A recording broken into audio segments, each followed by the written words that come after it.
Thank you, Stephanie. Good morning, everyone. Please join us for our Board of Commissioners meeting, the last one, March 30th, 2022. Join us in the Pledge of Allegiance. I pledge allegiance to the flag of the United States of America and to the republic for which it stands, one nation, under God, indivisible, with liberty and justice for all. Okay, we'll go to citizen input, and I will go through, I have several that have sent in letters, and I will acknowledge them at this moment. We have 13 emails protecting Worrell Park, which is right out the window. We have one email in opposition to ADUs for the county. We have one email in support of the Simpson property. We have one email regarding the need for mentally ill help. So that email, one of those, and we have one email in opposition to Thornburg. So thank you to those citizens. We do read those. They do come into us and go into the permanent record also. The first person on... Chair Dare, I'd like just to comment. So for Worrell Park out here, we are getting a lot of input on that, and I want to thank the community for getting engaged. I do still support taking this farther, looking at an architectural review, the vision of what we're planning there, opening the view up between here and Wall Street, adding some more parking spaces, which I do understand does make it a little bit smaller. So I support taking it to the next level to have a beautiful architectural rendering and sharing that with the community for input. That's just letting you know that's what I'm thinking at this time. And I got a fabulous letter from Mike Meyer about how we could actually do something completely different. And Mike had been talking about that idea, and I thought it was a good one, so I gave everyone a copy of that idea. I got it yesterday. Yes. So thank you, Mike. Mike was our past administrator and then served on the Budget Committee until his very, very most recent retirement. But he served on the Budget Committee from 2004, so he's a very frugal prior administrator and watches your dollars carefully. Affordable. And we have considered every proposal that has come to us to address the need for parking for the expanded courthouse as those have come forward, and we'll continue to do so. But as of this time, it really does not seem like there is a viable alternative that would not cost us millions of dollars more. The benefit of the Worrell Park proposal is that it provides both some additional parking and a new city park for the use of the community. Thank you. Tommy Waldron, would you care to speak? And you do have 3 minutes if you want to identify yourself. Thank you for coming today. Yeah, thank you for having me. Good morning, Commissioners. My name is Tommy Waldron with Foundation for Affordable Housing. We've been headquartered in Bend for the last 5 years downtown. We have approximately 25,000 units in ownership and partnership with our developer partners. And I wanted to speak with you today about the Simpson Avenue project and affordable housing in general. The importance of affordable housing, it can easily be seen at the federal, state, and local government levels as a bipartisan support on both sides of the aisle. The importance of the Simpson Avenue project helps with the supply in Bend. It's reasonable to think that the Hickson could be at $4,000 a unit by the time this project's built. The people this project will house is going to be nurses, EMTs, police, fire, anyone from a yoga teacher to a local educator at the universities to restaurant workers. These are critical people which help to diversify the fabric of our community and also help to really support the local community. This is a really unique opportunity to build a large number of affordable units. I want to touch on the least part, my least favorite part of this project, which is the trees. I was living in Shevlin Park when a builder clear-cut 8 acres of forest to put 50 homes up. It was devastating. It was the playground for all the kids in the neighborhood. And this property is really not much different. And that's an unfortunate part of development. And we have an RFP. We have provided a proposal with Pacific Group and TWG to develop 200 units here. So this is 7 acres. We're getting 200 homes instead of 50 homes. And for every tree we take out, we'll replant double the amount of trees, at least. I'd like to try and get that number up to 10 times if I can. And we'll work with the community to protect the important trees that are on the property. I think just lastly, I think the commissioners and everybody in the community needs to understand the mandate that the state has given us to grow vertical and dense with the UGB the way it is. This isn't typical in other states, but it's a clear direction that the state wants density. And this project going in next to OSU, the future OSU campus, is just a phenomenal opportunity to bring affordable housing. And I think it should be as dense as possible so that we can still achieve a nice aesthetic for the community.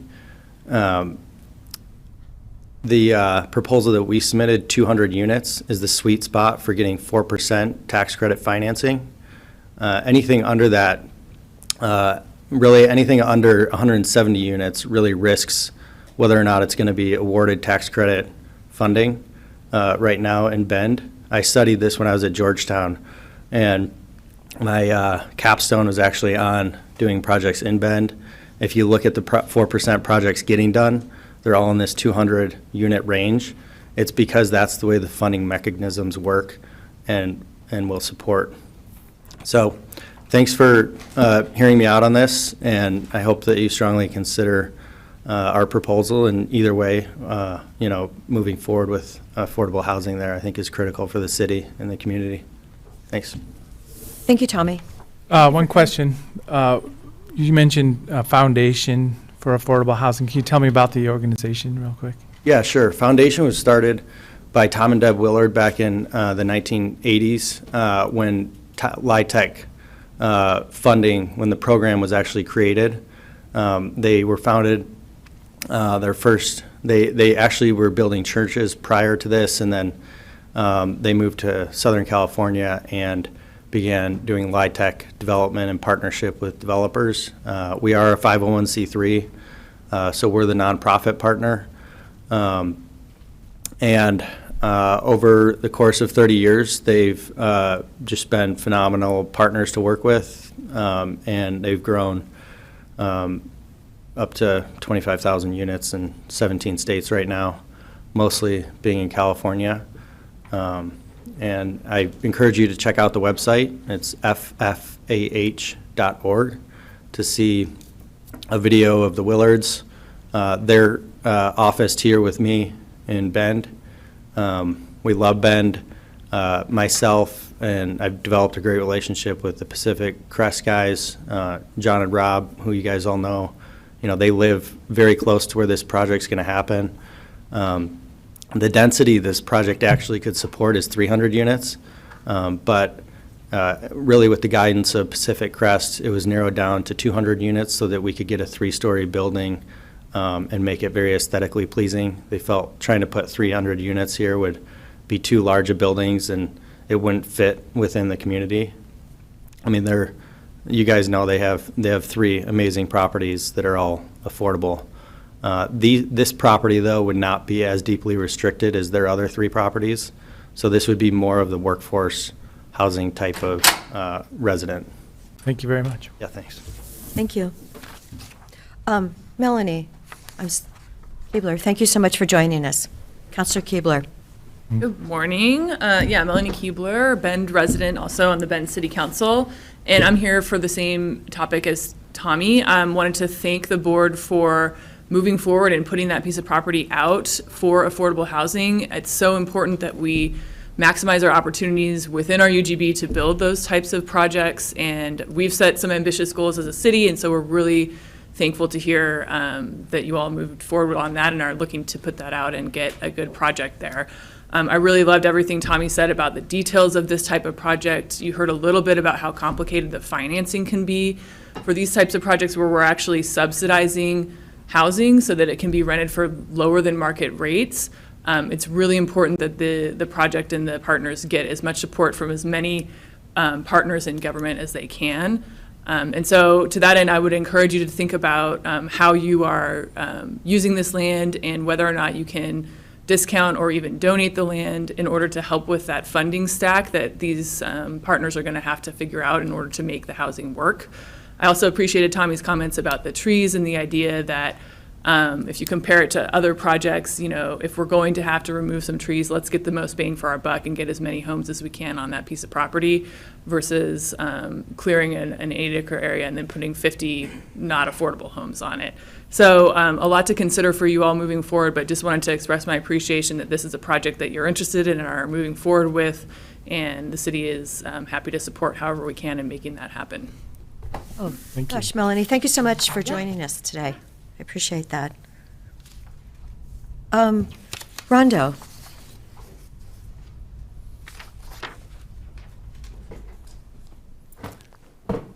Good morning.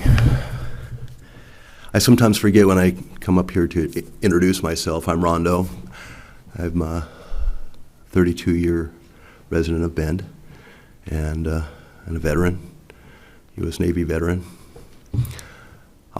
We talk a lot about serious things, and we often just, as a matter of business, just directly attack them.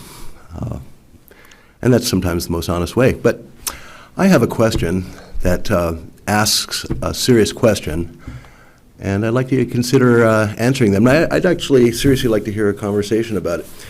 Who was more wrong, Chris or Will? Thank you. Should we take the next half hour and discuss? I think not. Thank you very much for your testimony. Who was more wrong? Okay, that's a good one. Thank you, Rondo. Thank you for joining us. And last but not least, Judy Trego, welcome, TREGO. So thankful that you're here with us Yep. today. Thank you, Chair Adair, Commissioner Chang, Commissioner DeBonne. I wanted to come here this morning, acknowledge the board, and thank them for the selection process for the Deschutes County Budget Committee. I appreciated going through that process. It was lengthy. It was 3 different panels that did interviews with a whole bunch of applicants. And so I just wanted to let you know that I appreciate the selection. I'll appreciate and look forward to working with you. And that is really all I wanted to come and say, was a huge thank you, because I know it's a lot of work for you to go through that process, and I appreciate it. And I also appreciate you selecting a community person, not necessarily finance, but someone who knows programs and things about affordable housing and, childcare and small business. So I really appreciate all the time that you all spent going through this process, and I look forward to working with you. Thank you so much. Great to see you today. Thank you, Thank you for Judy. stepping up, Judy. You're actually on the consent agenda. And thank you to you who has a, one of your children is a veteran, so thank you for that. Thanks. That's very kind. Commissioner Chang, did you want to say something? Nope. Thank you, Judy. Thank you for joining us. Okay, so we do have anyone else in the room or anyone on Zoom? Stephanie? No? Okay, we're good then? Okay, we do have our consent agenda, and I did want to pull item 3 and item 7, and perhaps we could talk about item 7 first. I don't know. Any other items you want to pull?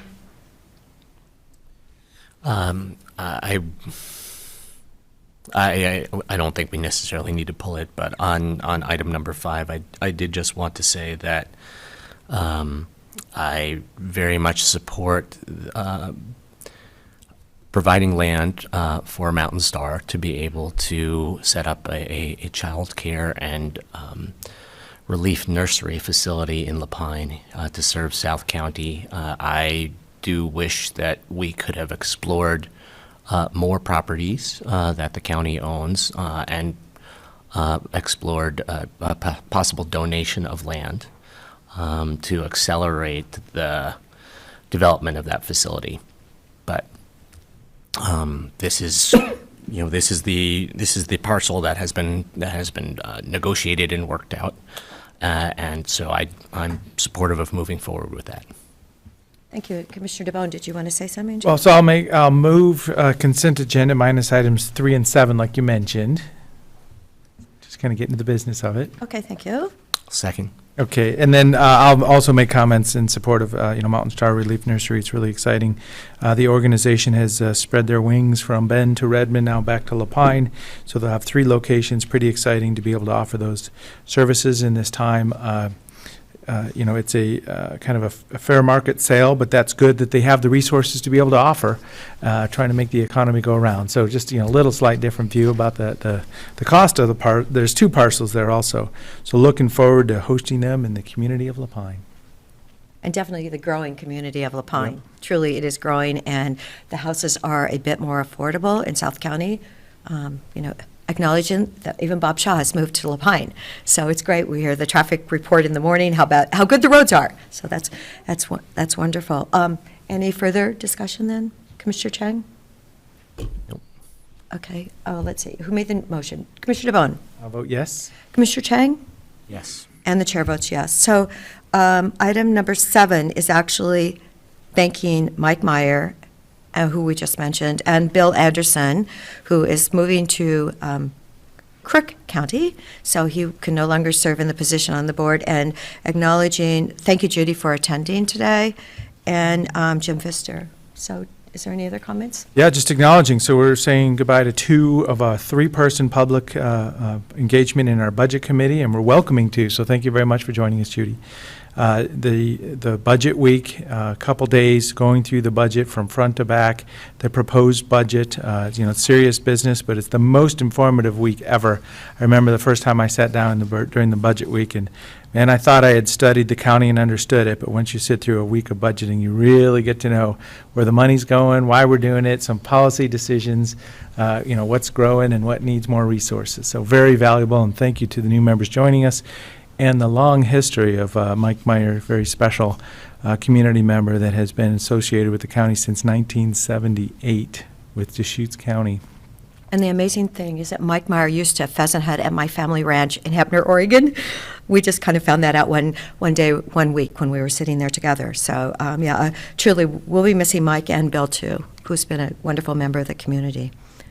I would echo the thanks to our departing budget committee members, and the welcome to our new budget committee members. And also, I'd also just like to say that there were a number of excellent candidates who put in applications for the budget committee, and I hope that there are ways that those people who were not selected can get involved in the county and help us do our work, continuous improvement, and constantly moving forward and doing a better job every day. So could we have a motion then? Go ahead. I'll move approval of item number 7 on the agenda, consideration of board signature on letters of appointment to Judy Trago and Jim Pfister, and letters of thanks to Mike Meyer and Bill Anderson for service on the Deschutes County Budget Committee. And I will second it. Any further discussion? Commissioner Chang? Yes. Commissioner DeBonne? Yes. And the chair votes yes. And Thank you. It's official now. thank you, Judy, for joining us today. That was very kind of you. Okay, item number 3, I just wanted to ask Cody if he's available.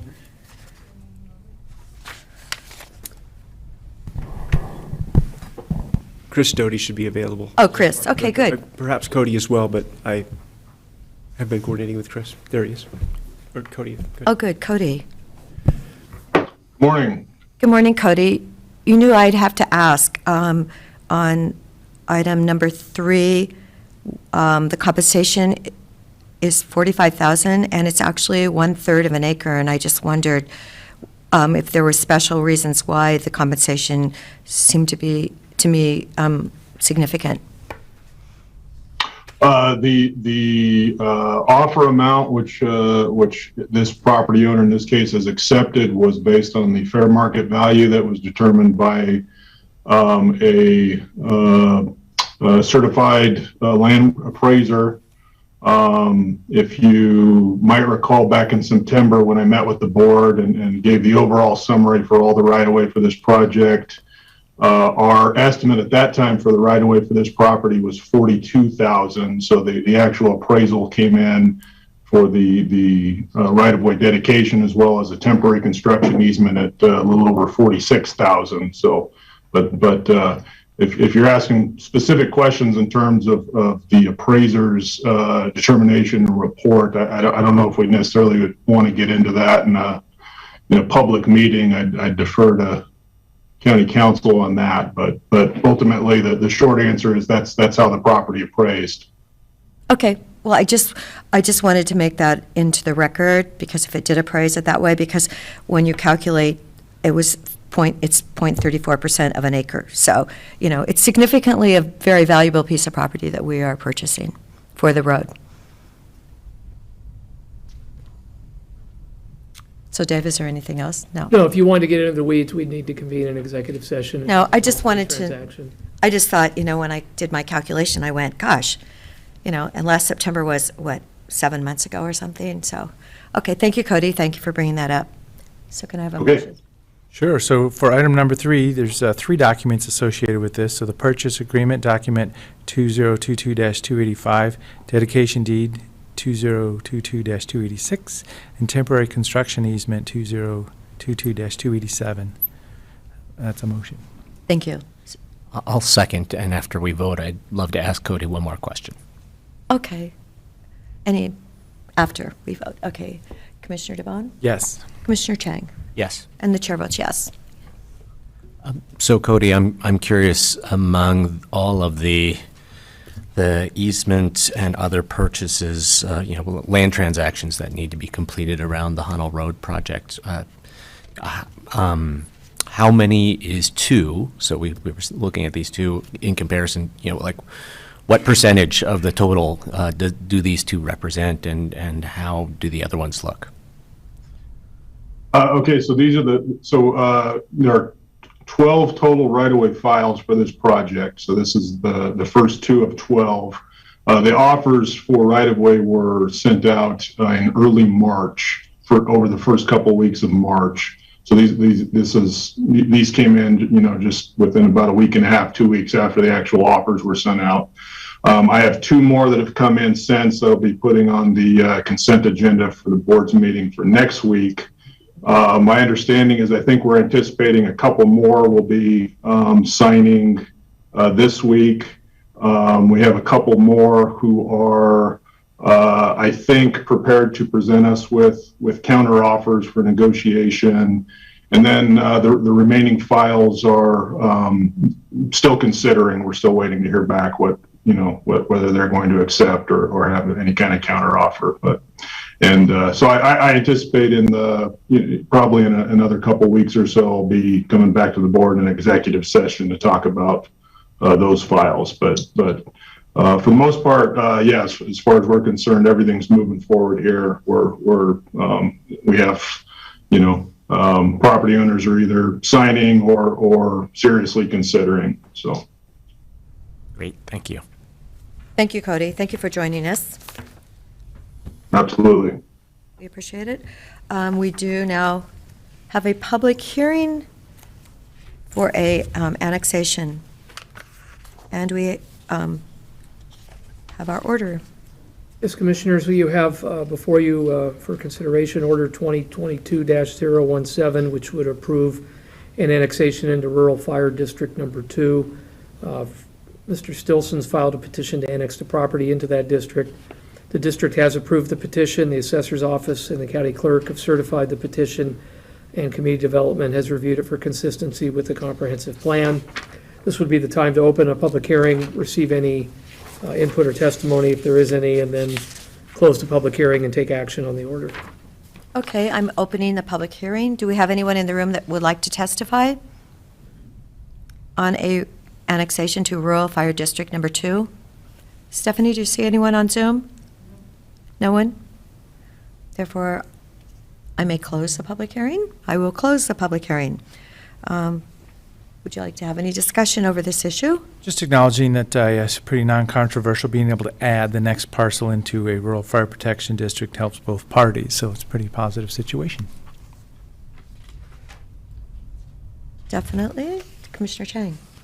I'm ready to make a motion. Okay, please do.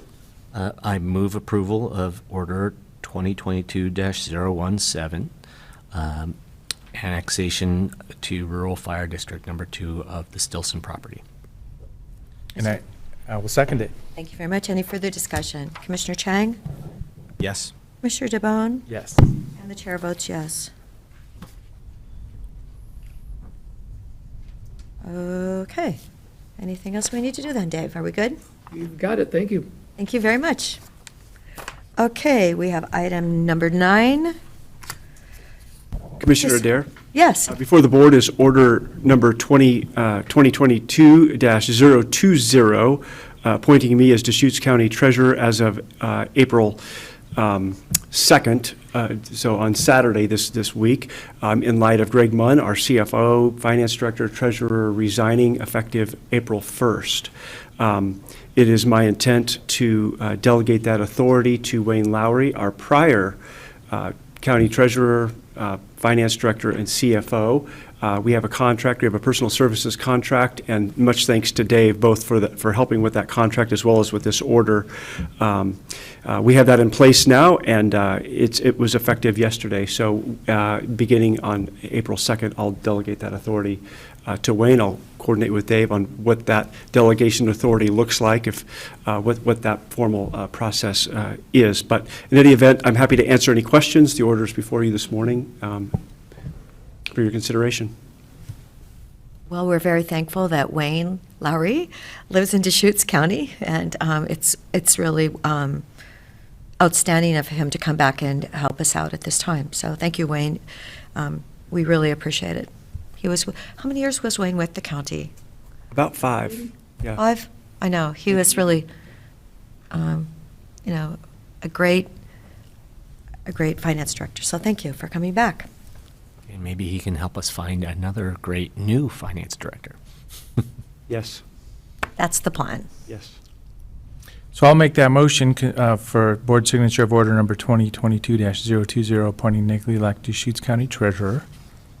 Second. Any further discussion? And then acknowledging, so Greg Munn really stepped in, has done a great job. We know where the money is. That's the most important thing. And it's been a non-controversial, non-exciting moment when we do a monthly financial report, which is what we always want. Having Wayne Lowry be able to come back and join us is going to be very valuable in this time of transition. And this is a function of, this isn't probably direct resignation reset that's going on around, but it's another one of those moves happen in our community, a career change which is affecting us, at this highest level. Truly. Yes. Hopefully before he departs, Greg will join us for some kind of public activity where we can just recognize the major system improvements he's made to that shop within the county, and also, I definitely want to say that he provides us with great insights and clarity when we're making when we need to make important decisions, and that has been greatly appreciated. I'm actually kind of surprised he's not here this morning. I wonder. You might be online. Yes, Greg, where art thou? I know, I thought he was going to be in the room or something. So anyway, he will truly be missed, and he has done some excellent updates. It's been really outstanding to have him for the service. He has made a difference here in Deschutes County. So, Commissioner DeBonne? I vote yes. Commissioner Chang? Yes. And the chair votes yes. So, Nick, you've got another responsibility. Well, thank you, Temporarily. Chair. Yes, temporarily. Thank you, Chair Adair. And I just want to recognize our finance team.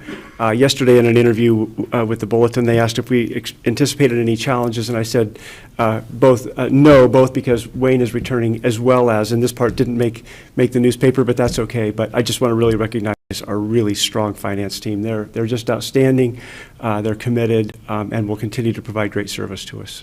I went through the office yesterday also and said hi to everybody, making sure, just showing support, knowing that this is that time of transition. As I say, we're going to be able to handle it, but thank you very much for everybody that's in the office also. Truly, they are an outstanding group that are committed to the county and to our finances, keeping us and our excellent credit rating, which is so important.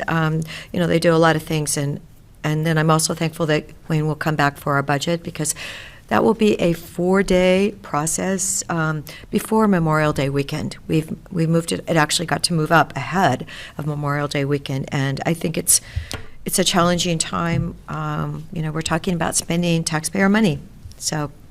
And I'm glad we're going to keep with our 4 days. I think that's really, Deschutes County is rather unique. Even larger counties have a much shorter budget week, and I really appreciate the way we do it. I think it's worthwhile, and you are welcome to attend or watch the meeting on Zoom. So I can remember my first week when I attended, my baby horse was born that morning at 6 a.m., and then I came in, and the whole day I thought it was a little girl, and when I got home, I found it was a boy. So now I've had 7 boys in a row. It's a great place, and community involvement would be wonderful. I know some of our audit committee come in and take part in that, so that they are much more aware, don't you think, Dave Givens? Can I just, before we close that item, can I just ask Nick if there are things that you think we can do to continue to show appreciation for the finance staff, but also, provide any support that's needed during this kind of flux transition period to ensure that, things go smoothly for them all? Good question, Commissioner. Yesterday morning, our Deputy County Administrator, Whitney Hale, Human Resources Director Kathleen Hinman, and I met with 5 members of the leadership team to begin to explore exactly that. What can we do to support them? What leadership opportunities might they be willing to help out with in an interim period? So we're just in the process of collecting that information, and we'll meet with them again next here in short order, as well as with Wayne to determine what are the best ways to both recognize them as well as to support them during this transition. Great, thank you. Okay. It looks like we should be on item number 10. Dave Givens. Good morning, Commissioners. Dave Givens, County Internal Auditor. So periodically I come before you to get a update on the county's external audit contract. Our last contract was for roughly 8 years. As is typical, we did an RFP process. We started that in January and solicited bids. We received 2 bids. The audit committee is responsible for that, for reviewing those bids. And we had a small panel of 6, including 2 from the finance department, Greg Munn and Janet Keene, our accounting manager, weigh in on that. And it was a majority position that we accept the contract proposal from Moss Adams out of Eugene. And total contract for the 5 years is close to $800,000. It is a slight increase from our prior auditors, and our prior auditor bid on it. It was a very close race between both of them. They were both very fine firms, and we had a good problem to solve in terms of picking one that we thought would be good for the next 5 years. So bring you that. Also, the full audit committee weighed in on the decision of the subcommittee and supported it fully. So, any questions? As a member of that committee, I was really pleased that we had 2 bids in this economy, because I'd seen other bids out in, for COIC and things when they lost their auditor rather tragically, and the cost variance was so huge. But Moss Adams clearly wanted to do this job, and because the other firm had been with us for 8 years, I do think it's important that you rotate your auditors. And so I was really happy that they came out on top, and they really seem like they want to do the job. So it's nice to know that they are back in the game. They have a lot of experience with governmental accounting, and it's, they're from Eugene, so it's good. And in fact, I think one of their prior major auditors just moved right down the road. He lives in Sisters, though. Unfortunately, he's retired now. I guess we could always ask him to come in and help, right? Who wants to be retired when you can get back to auditing? So it would be so handy for him. So Dave, when Eide Bailly has been coming to do our audit, the last few years, is that basically a team coming out from Boise every year, or do they have people based in more nearby cities that are coming over here to do that work? No, I think it was a high point for their staff to come visit Bend, and so I think they rented a small house and occupied it while they were visiting. That was pre-COVID. During COVID, I believe they were pretty much mostly remote, so they did the audit remotely. Our systems are very supportable to doing something remote. They have a lot of detail in the system, so. I'm just wondering because, that one benefit of this selection is that, Moss Adams is listing an Oregon address, so we could be supporting an Oregon business as we move forward with this, in addition to all the other reasons that you've given for making this selection. It's a good note. Thank you. Well, and this is another instance where our finance department really kind of pairs up with the auditors, providing them the content, having some capacity locally is very valuable. So we want to make sure to keep that in mind as we move forward. Also, that work product is the Consolidated Annual Financial Report, correct? I mean, that's kind of the big document that gets published by this effort. And that is the fun one to be able to read. I mean, if you get into finances, but because we have a published budget, this is what we're going to do with the dollars, and then the previous year's finances fully audited. And I always remember all the 10-year graphs and charts in the back of that document talking about the trends as population grows, solid waste, the cost of doing business, FTE per person in the county, our numbers. It's really just an amazing set of information when it gets published also. So I'm excited about it when I see that Consolidated Annual Financial Report. In addition to that, Finance actually issues a popular annual financial report that makes it a lot more graphical and usable for the public to read through. So it's on the website. So I'm looking for if you guys have. I'm happy to move approval and authorization of chair signature of the notice of intent to award contract for external audit services, document number 2022-267 with Moss Adams LLP. And I will second it. Any further discussion? Commissioner Chang? Yes. Commissioner DeBonne? Yes. And the chair votes yes. Thank you so much, Dave. Thank you. Have a great day. No, you too.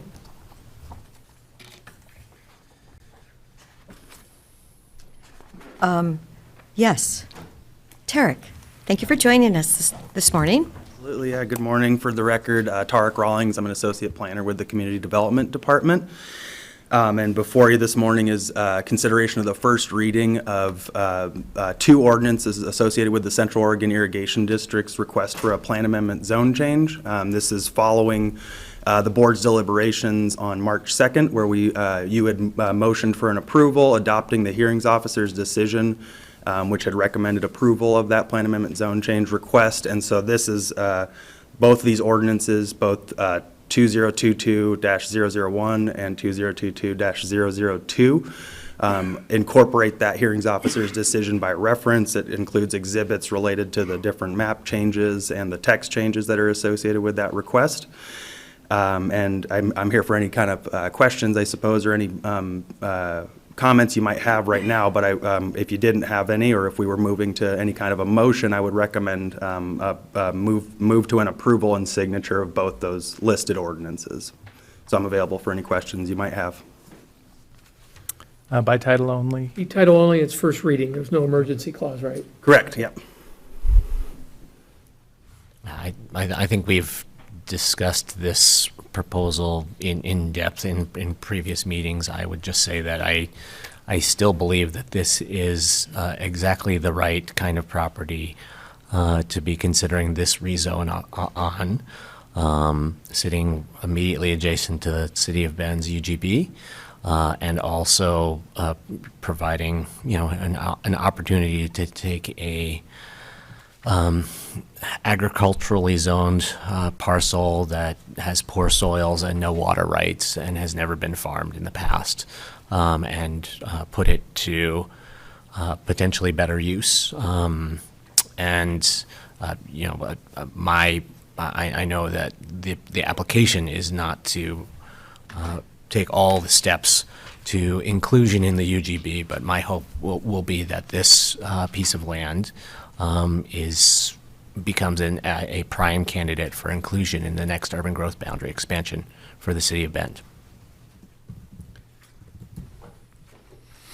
And I'll just acknowledge that this is the comprehensive plan of Deschutes County amendment for this parcel, so it's proposing to change the zoning, the amendment and the zone change itself. So that's the two parts of what we're passing today. So with that, I'll move first reading of ordinance number 2022-001 and ordinance number 2022-002 by title only.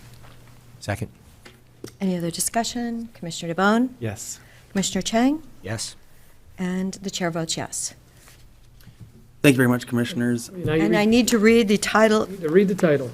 Okay, I can find 001, but can you find me 002? Yeah. What page is it on? Do you have? Yeah, I haven't pulled it out. Just Okay.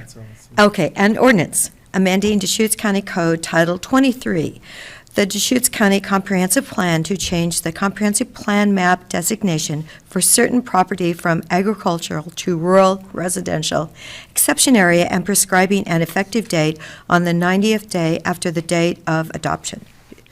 So that is for ordinance number 2022-001. So it's about halfway through. I know I didn't find it yet. Okay, I didn't mark it, so. I was Deep in there, sorry. I know it's in here somewhere. Okay, and the other second ordinance is an ordinance amending Deschutes County Code Title 18, the Deschutes County zoning map to change the zone designation for certain property from exclusive farm use to multiple use agricultural and prescribing an effective date on the 90th date after the date of adoption, and that's ordinance number 2022-002. It's really so much easier without a mask on to read all that. Thank you. Thank you, Dave. Okay, I found it. Oh, no, good. too late. Thank you. I know, I went through it. I was going like, where is that other one? It's in here. Okay, wonderful. Thank you so much, and we'll have another reading, what, in 2 weeks? Exactly, 2 weeks from today, just on the 13th of April, I'll be back with a second reading, very similar packet upload. I'll try to maybe get you some printed versions of the ordinances, if that might be more helpful next time. Okay, great. Okay, good. Thanks very much, Commissioners. Have a good day. No, thank you, thank you, thank you. Okay, we now have a very important item, item number 12, which is recognizing Child Abuse Prevention Month. And is Wendy going to be in the room for this? What? Okay. Maybe we could invite Cara up here to. Yes, would you like to join us, please? Thank you.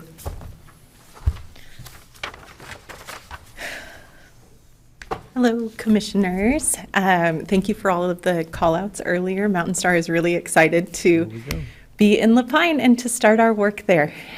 So hello, I'm Kara Tachikawa. I'm the Executive Director for Mountain Star Family Relief Nursery. And as you noted earlier, we have sites in Bend and Redmond and soon to come in La Pine. And I need to read my speech for the proclamation because I did not practice enough times. Okay. Thank you, Commissioners, for your continuing recognition of Child Abuse Prevention Month. Your attention to and support of prevention efforts is making a difference in Deschutes County. At last year's proclamation, we encouraged everyone to ask, how are the children? And to consistently keep in mind the goal of increasing the wellness of all children in our communities and lives. We've made progress in this area, both locally and statewide. Excuse me. Organizations and programs that focus on the well-being of children like Mountain Star, Kids Center, CASA, Neighbor Impact, and Healthy Families of the High Desert, we've been able to resume all of our in-person services. Local community partners have stepped in to provide financial support and access to buildings and offices to increase the availability of our family supports. And on a statewide level, legislators have created a path for both more research and more funding for programs to help keep children out of foster care. These are, of course, great steps in the right direction, and we need to keep moving because children are still at risk. The most recent data that we have is from 2020, and it shows that in the Tri-County area, 787 children were confirmed victims of abuse or neglect, and 564 of those children live in Deschutes County. Over the past several years, on average, 18 children out of every 1,000 in the Tri-County region have been confirmed victims of abuse and neglect, and in addition, 406 children in 2020 spent at least one day in foster care. These are all sobering statistics. Multiple studies bear out the fact that experiences in childhood, especially early childhood, are the biggest key to an individual's lifelong development. Several ACEs studies have shown that traumatic early experiences can lead to a variety of adverse outcomes for a person's health, employment, and relationships. The good news begins with studies on resilience, showing that having at least one trusting and supportive relationship with a consistent and caring adult can offset and help overcome the effects of earlier trauma in a child's life. This is great news, but it always leaves me with the question, what can we do to make sure that the traumatic events don't happen in the first place? As we all learned during the pandemic, isolation is difficult, and that difficulty is compounded by lack of access to other resources. At Mountain Star, one of the most consistent stress factors in our clients' lives is lack of a support network. This creates stress from continual isolation, and the families are often facing additional issues such as housing and employment instability, unaffordable child supplies, and the parent's own past traumatic events. This is where we can all take part in the solution. Together, we can create communities of hope in our region. Beyond just social service providers, every person can take part in weaving a network to bolster and uphold children and families. Employers in our region are already looking at wages and benefits in order to attract and retain employees, and we should also place family-centered on that list of items and consider things such as flexible schedules and work-from-home options to accommodate caring for children or other family members. Churches and community groups can use their platforms to recognize that no one has it all together and seek to welcome those who would otherwise stay on the fringes or fall into isolation. On an individual level, each of us can strive towards the belief that everyone is doing the best they can with what they know and have. That belief will gradually free us from judgment and allow us to see ways that we can partner with vulnerable children and families in our lives and around us. As we emerge from the pandemic, we must continue to build on the lessons that have been reinforced over the past 2 years. Trauma can have lasting negative effects. Resilience is built on relationships and can overcome trauma. And by building more resilience throughout our communities, we can prevent future trauma from occurring. My goal for us is to work together to continue to build our entire region into a community of hope. Thank you. Oh, Cara, thank you so much. I really worry. I think the last 2 years have been really hard on kids, and I'm so glad that you will be going forward in La Pine. Do you have any kind of feedback on how soon you think something you'd be able to actually have kids at the facility? Do you have your timeline? So we are still striving for this fall. Okay. Okay. No, that's good. We've hired a project manager, and we will be hopefully breaking ground as soon as the land purchase closes. So great. No, that's. Well, we moved that forward a little bit today for you. Yes. Thank yes. you so much. Whatever we can do, so glad that you will be down there, and because families are truly moving to South County. For sure. And the more childcare and your program that can be there, that's wonderful. So thank you. I was supposed to be joined by someone from Kids Center, and I'm not sure if they have maybe joined the Zoom already. They might be hopping on at 10 o'clock because that was the time they were planning on. Oh, there we go. Can you tell Thank you. who we're looking for? Stephanie might be able to believe find them on it's Zoom. Rachel Visser, maybe? Nope, Gabrielle. Perfect. Yes. Okay. Gabrielle, did you want to join us and make any comments?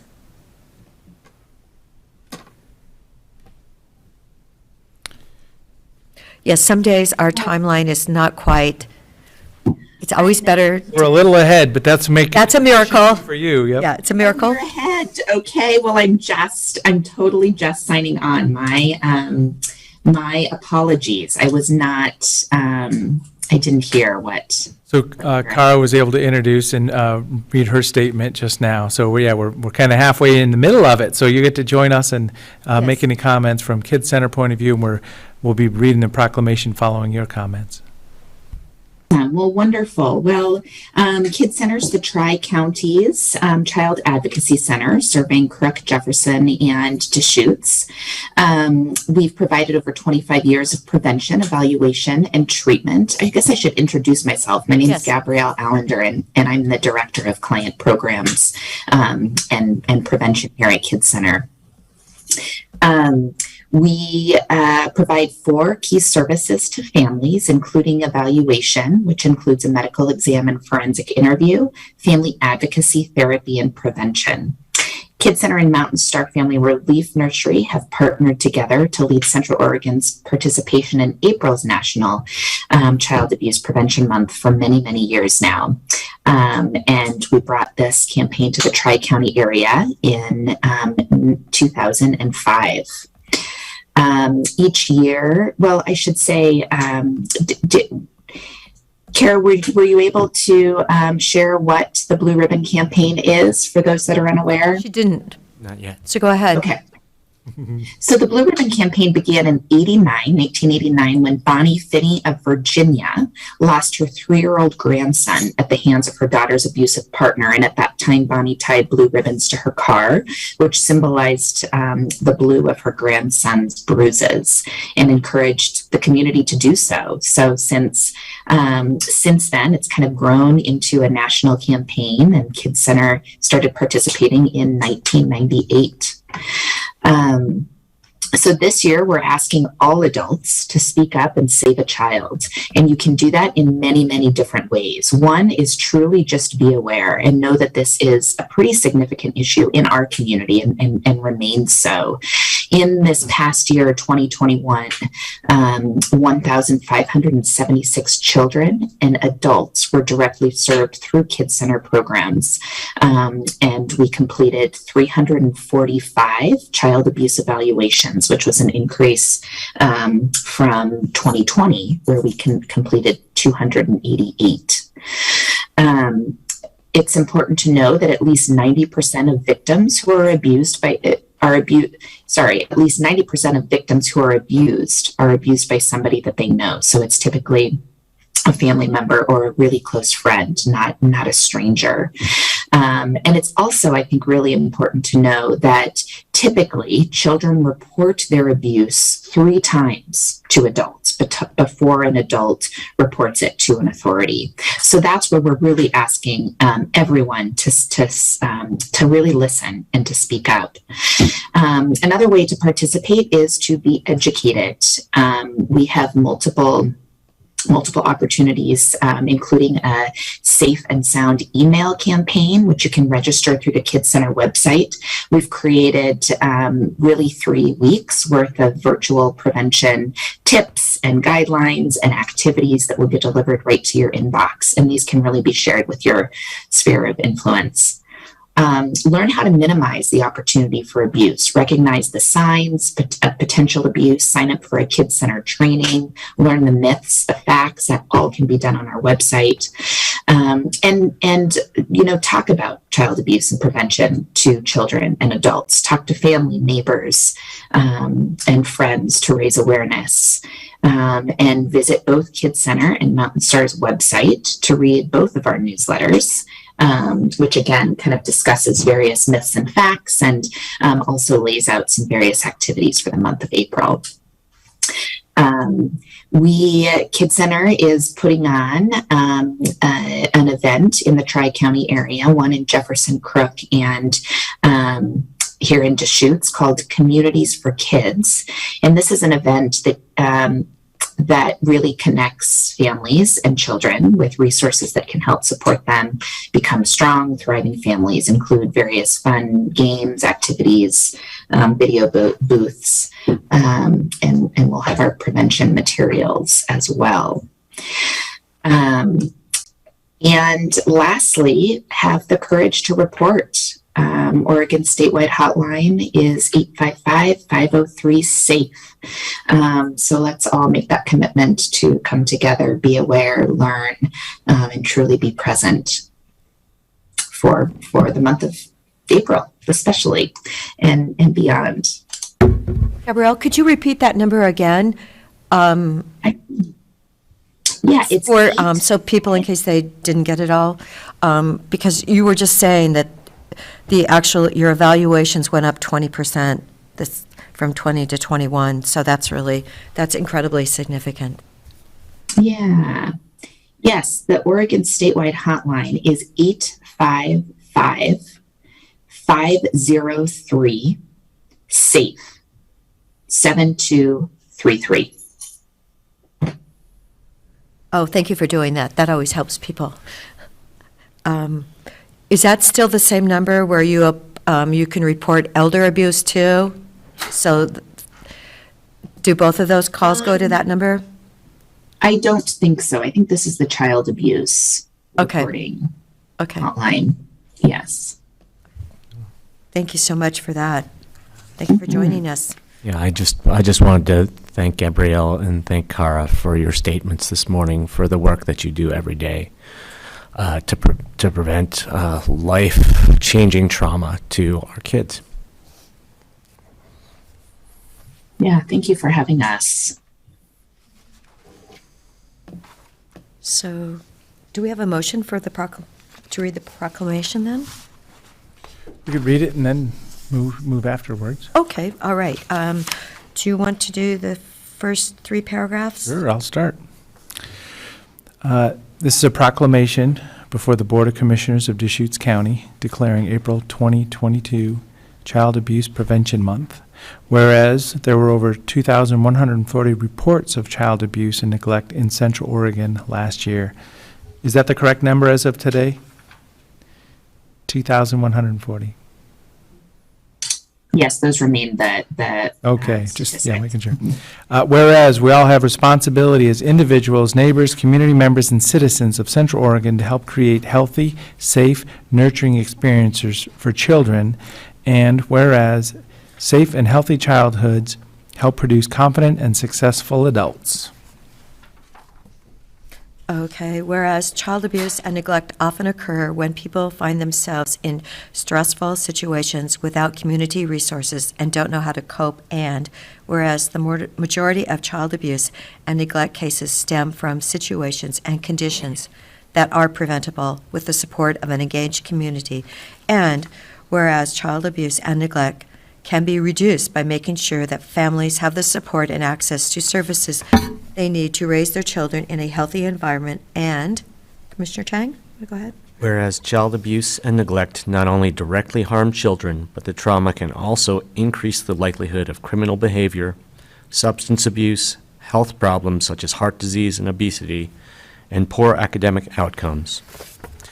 And whereas effective prevention programs succeed because of partnerships among agencies, schools, faith communities, philanthropic and civic organizations, law enforcement agencies, and the business community. Let it be resolved that the Deschutes County Board of Commissioners does hereby proclaim April 2022 to be Child Abuse Prevention Month in Deschutes County. And we urge all citizens to work together to make sure every family has the support they need and deserve to raise their children in a healthy environment. So I'll move board adoption declaring April 2022 as Child Abuse Prevention Month. Second. Any further discussion? Just an acknowledgement, some of the words jump out as support of an engaged community. This is springtime after a couple years of a pandemic and COVID. It's time to get out, just say hi to people, reach out to your neighbors, so not looking for, but just having community support amongst each other. So anybody that might be struggling can have support to not even be falling into situations like this. Absolutely. Definitely. Commissioner DeBonne? Yes. Commissioner Chang? Yes. Yes, and the chair votes yes, and thank you so much for joining us today. And please, yes, everyone, please protect those that can't protect themselves. It's really important. Thank you. Thank you for coming, and congratulations on the Pine. Yes, looking forward to the fall. Just positive thoughts. It will open in the fall because we truly need it to. So, thank you. Okay, we have item number 13. Is Kathleen?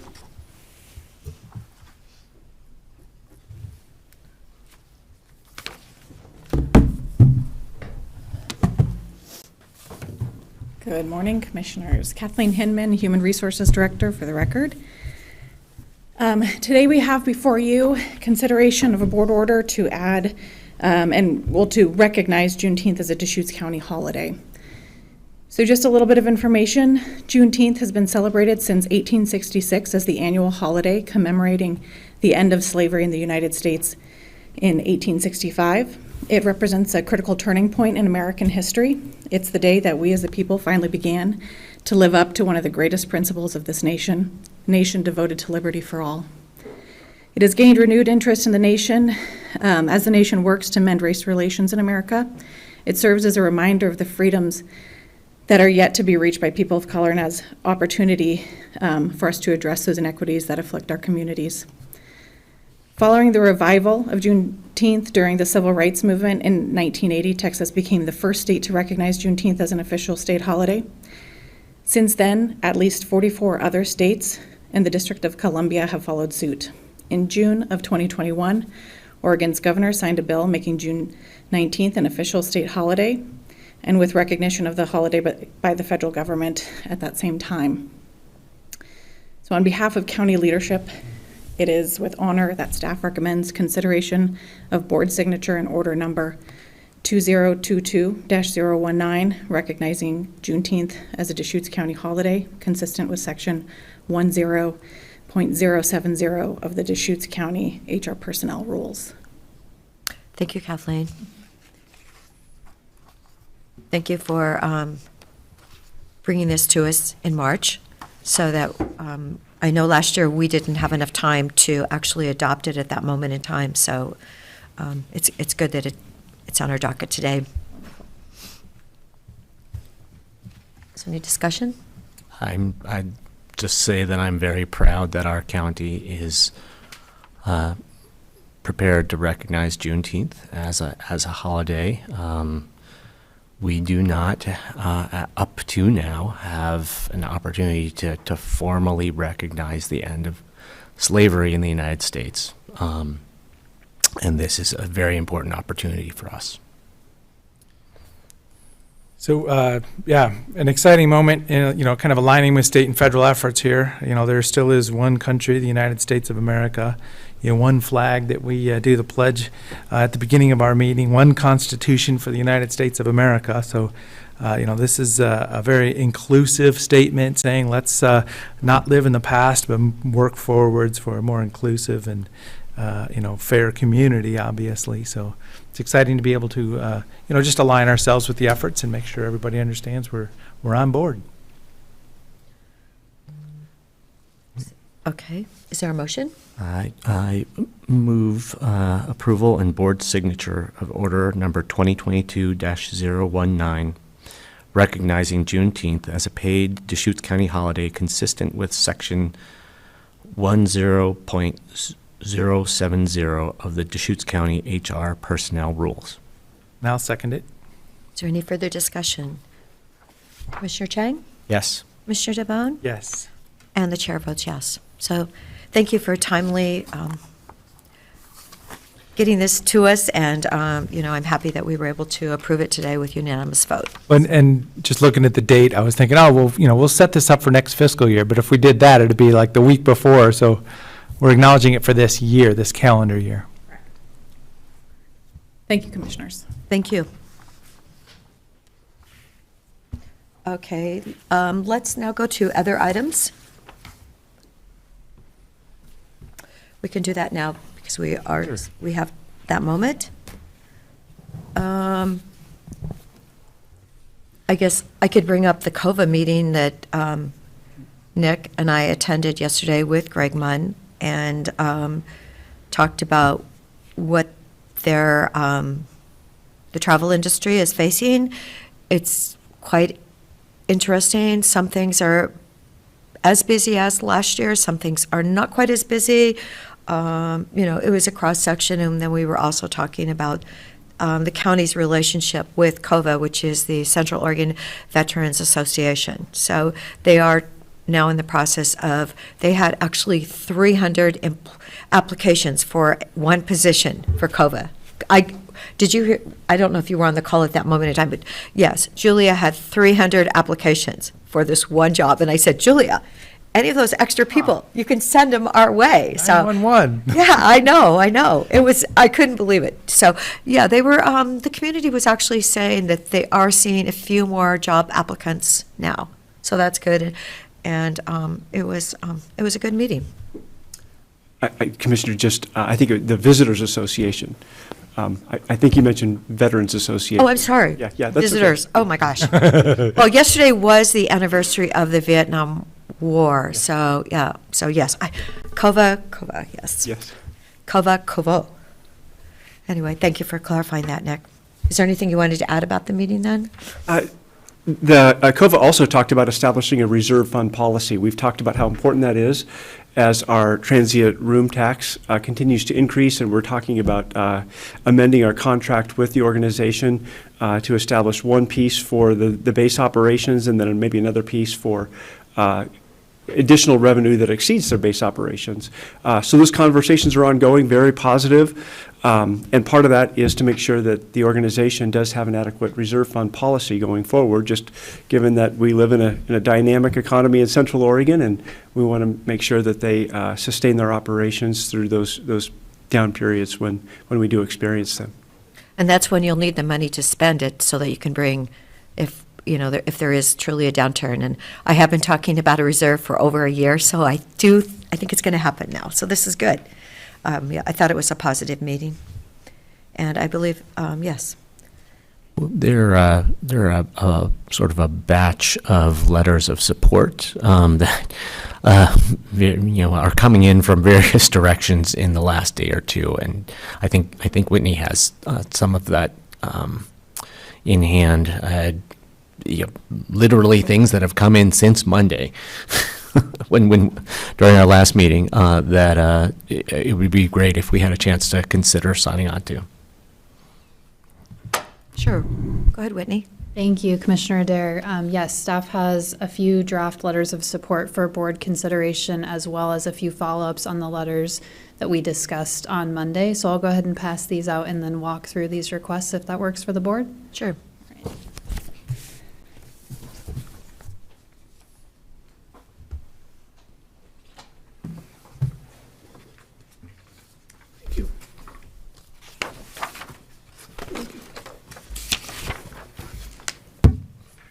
Hold on. Need a. I think I'm okay. Thank you.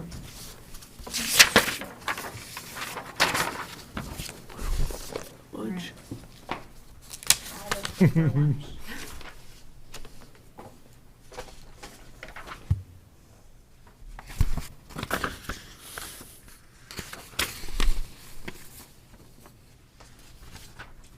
Thank you.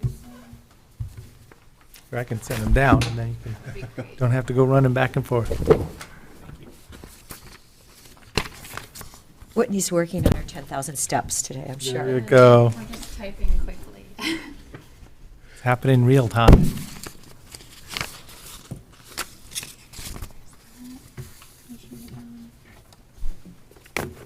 Let me get one for Nick. I think the one of these that's not connected with congressionally directed spending requests is this letter to the Bureau of Reclamation requesting support for the Deschutes Basin Water Collaborative. This was basically a copy of a letter we submitted last year on behalf of the Deschutes Basin Water Collaborative to the Bureau of Reclamation, essentially just updated with a new date for this year. Is that accurate, Yes, Whitney? that is accurate. And it looks like the request for this letter is the end of the business day today. So just for the board's consideration with that timing. Okay, regarding the letter for the Sisters Roundabout funding, yesterday morning, I actually ran into the mayor of Sisters, and we had a conversation about it. And, apparently the costing came in at $2 million more than what they were looking at. So that's why they're out searching for more funding. Yes, and just to kind of follow up there, after the board's conversation on Monday, we were able to coordinate with city staff, and they indicated that they have pursued infrastructure funding for this project. It sounds like they were not successful in their first bid for that funding, but feel that this is, both ODOT and the city feel like this is a great path to pursue funding for this project. So hopefully that helps in terms of a follow-up on discussion from the board on Monday. So we let staff know that we would bring this back for your consideration today, and they are, as the deadline is at the end of this week, if the board is supportive and we move this forward, we'll get that over to them as quick as we can. Well, after talking with Mayor Pridden, I do believe that yes, I'm happy that we're doing this letter for them. Yeah, and that was my only question about this was, have they also explored funding opportunities through the infrastructure bill? Because I think it's annoying when there's multiple funding opportunities and you only pursue one. But hearing that they already have applications in for those funds, I'm fully supportive of this letter. Great. Okay, Commissioner DeBonne? So I was just kind of reading in detail the Bureau of Reclamation letter, and you jumped to the Sisters one. So Sorry. I'm just trying to. When I knew I could. So what's the question? Oh, yeah. Well, are you, would it be okay to include your signature on that letter? For Sisters? Yes, Yeah, okay, for the well, let's- roundabout. yeah, okay, Do you want to read that one? Well, and so the concept is, should we be asking for multiple paths of dollars? And the answer is going to be yes, because of the overruns of the expected cost, correct? Right. So yeah, I'm supportive. Definitely more. Okay, one down, Whitney. Okay, that is fantastic. So we'll finalize this for board signature and get this submitted. A follow-up, also Monday, we discussed a letter of support for the Lapine Community Health Center. The team at the Lapine Community Health Center is still finalizing costs in terms of what their request will be. So once they finalize those numbers, we'll get that letter finalized and to you for signature as well following your discussion on Monday. So just a quick status update since you haven't seen that come through for signature yet. That's why. Okay, but it will be shortly. Yes. Okay, great. Thank you so much. Because So- the submission deadline is tomorrow or Friday? I think it's Friday at 6 p.m., so it will be in the next few days. I don't know if the board would like to talk about the Bureau of Reclamation. Yes, because that one is letter due next. today. Yes, and if there's any questions about that, I'm happy to try and answer them, or Commissioner Chang may be able to as well. So just for clarity, so this is a letter saying Deschutes County is supportive of the collaborative efforts. Is it asking for money? From us? No, from Bureau of Reclamation. Yes. So, And I actually do not know how much. so it's just, we're saying we're a partner, and then just in case you have money, we're ready for it.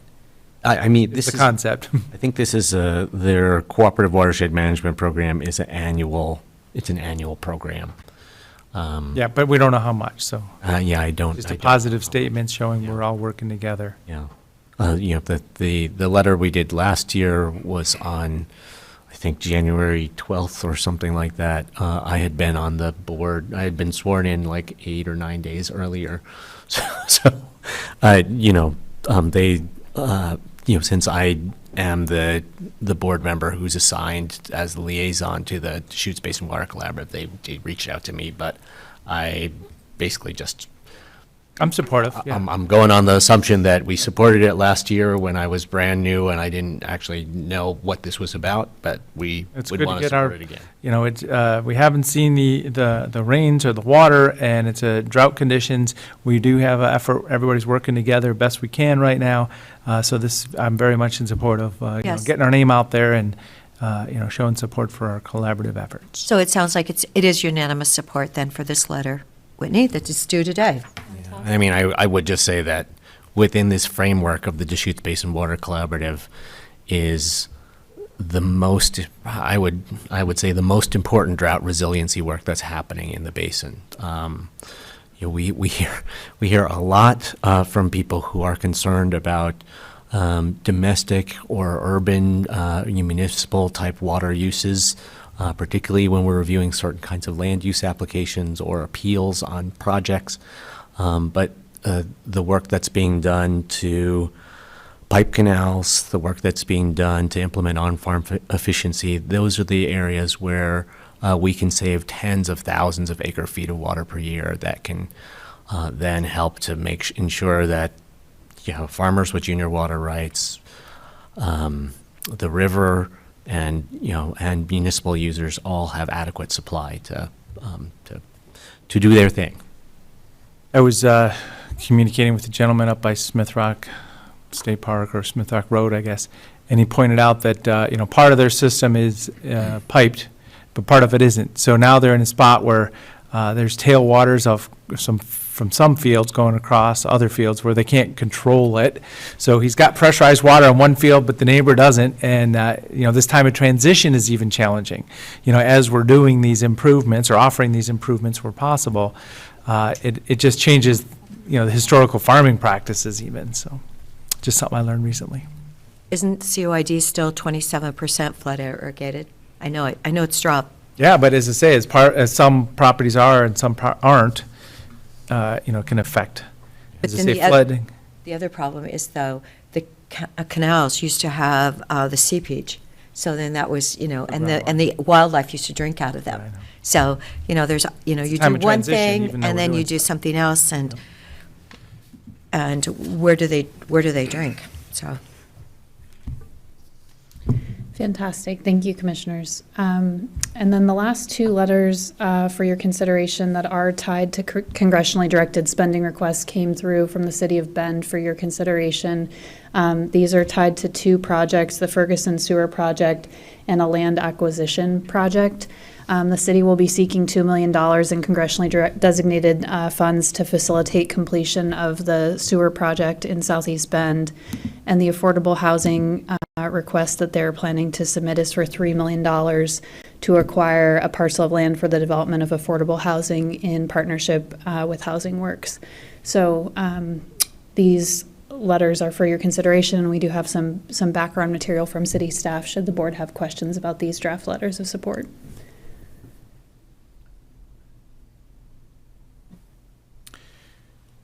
So any request is an okay request. You know, these are ideas. It's good to see the ideas on paper and, you know, advocating for them. You know, when it comes down to the national politics of congressionally designated spending, I just kind of scratch my head and say, I don't know where this money's coming from, but that's what our senators are representing.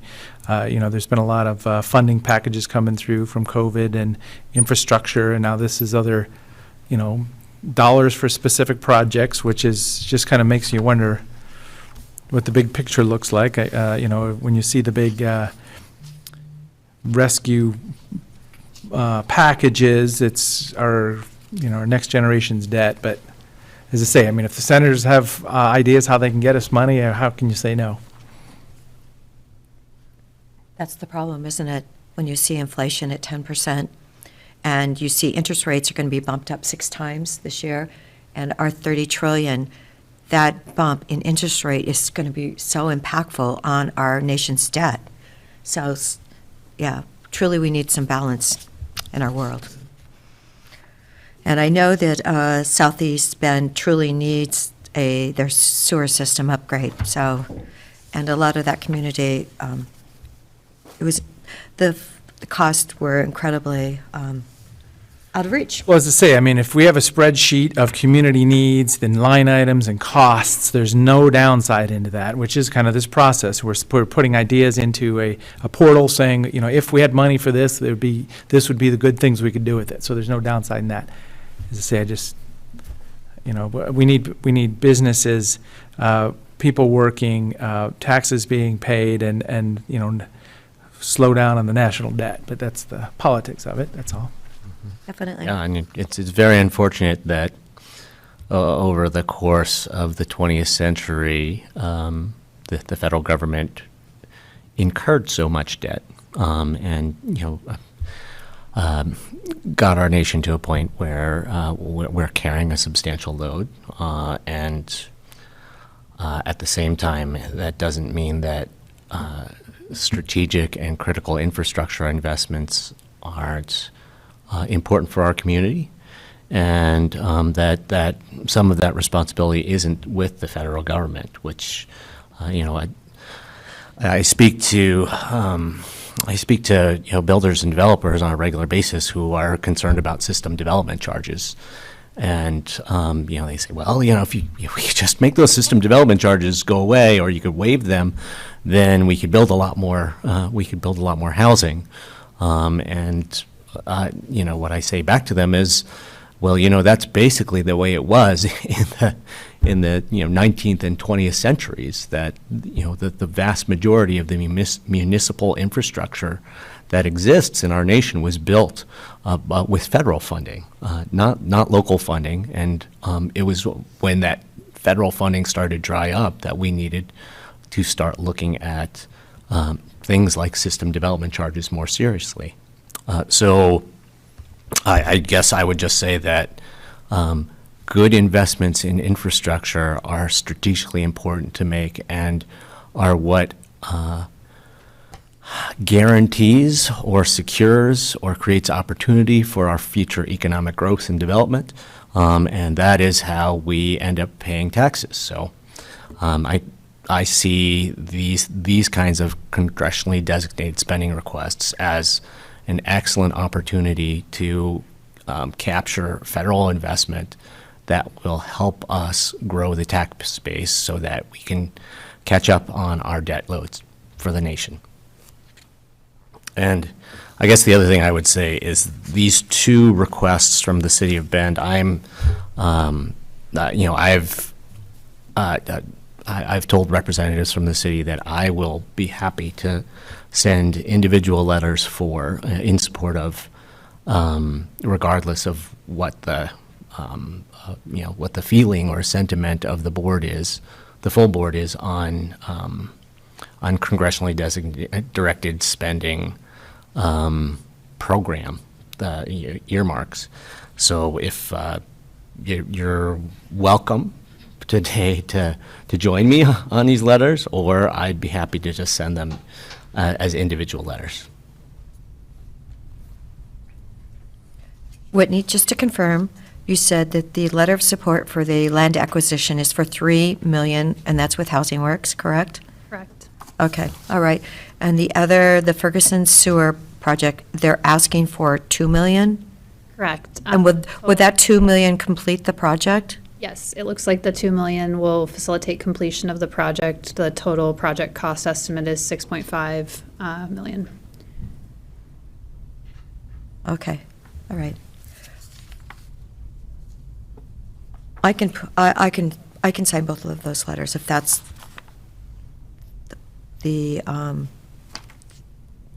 what you're telling me. If they just need, a third of it for the one for the sewer, and the other is $3 million? Correct. What, is that the total project then? 3?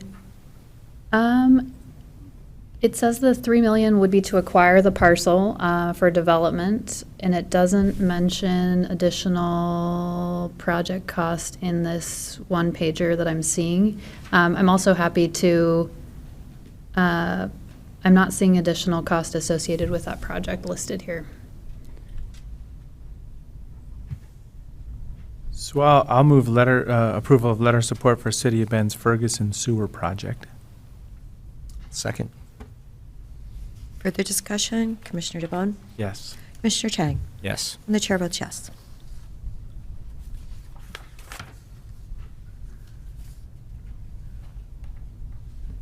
So do you know what kind of acreage or anything like that?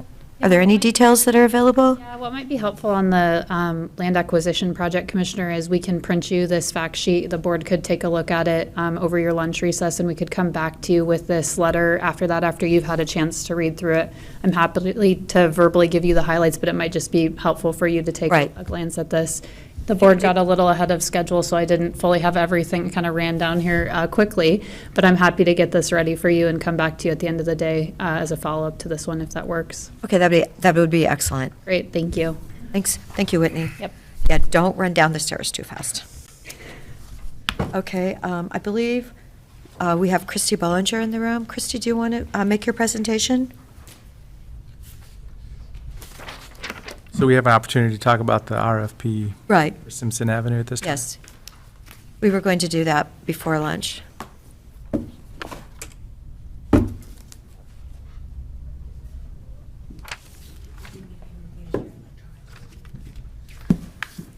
Thank you. Oh, thanks. Thanks, Christy.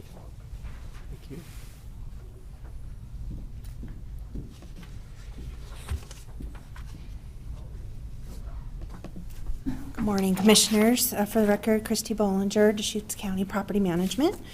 So just a little recap. This past Monday in executive session, staff brought to your board the results of the evaluation and scoring for the Simpson RFP. Just a little recap on that. There was 5 submitted proposals. One of them was disqualified, as we talked about in executive session, leaving 4. At that time, we presented what the top scores were, and direction from the board was to draft a notice of intent to award, which I just handed out to you. So happy to answer any questions you may have at this point. Oh, Christy, for the record, you might say that Wish Camper, who had originally sent us a letter last July, had pulled out of and didn't submit. I mean, I know you mentioned that the other day. Yeah, you're correct on that, Commissioner. Derek Wishcamper chose not to proceed with submitting a proposal. Basically, it just didn't align with their strategy and how they, and just determined that it wasn't something that they wanted to pursue. Thank you.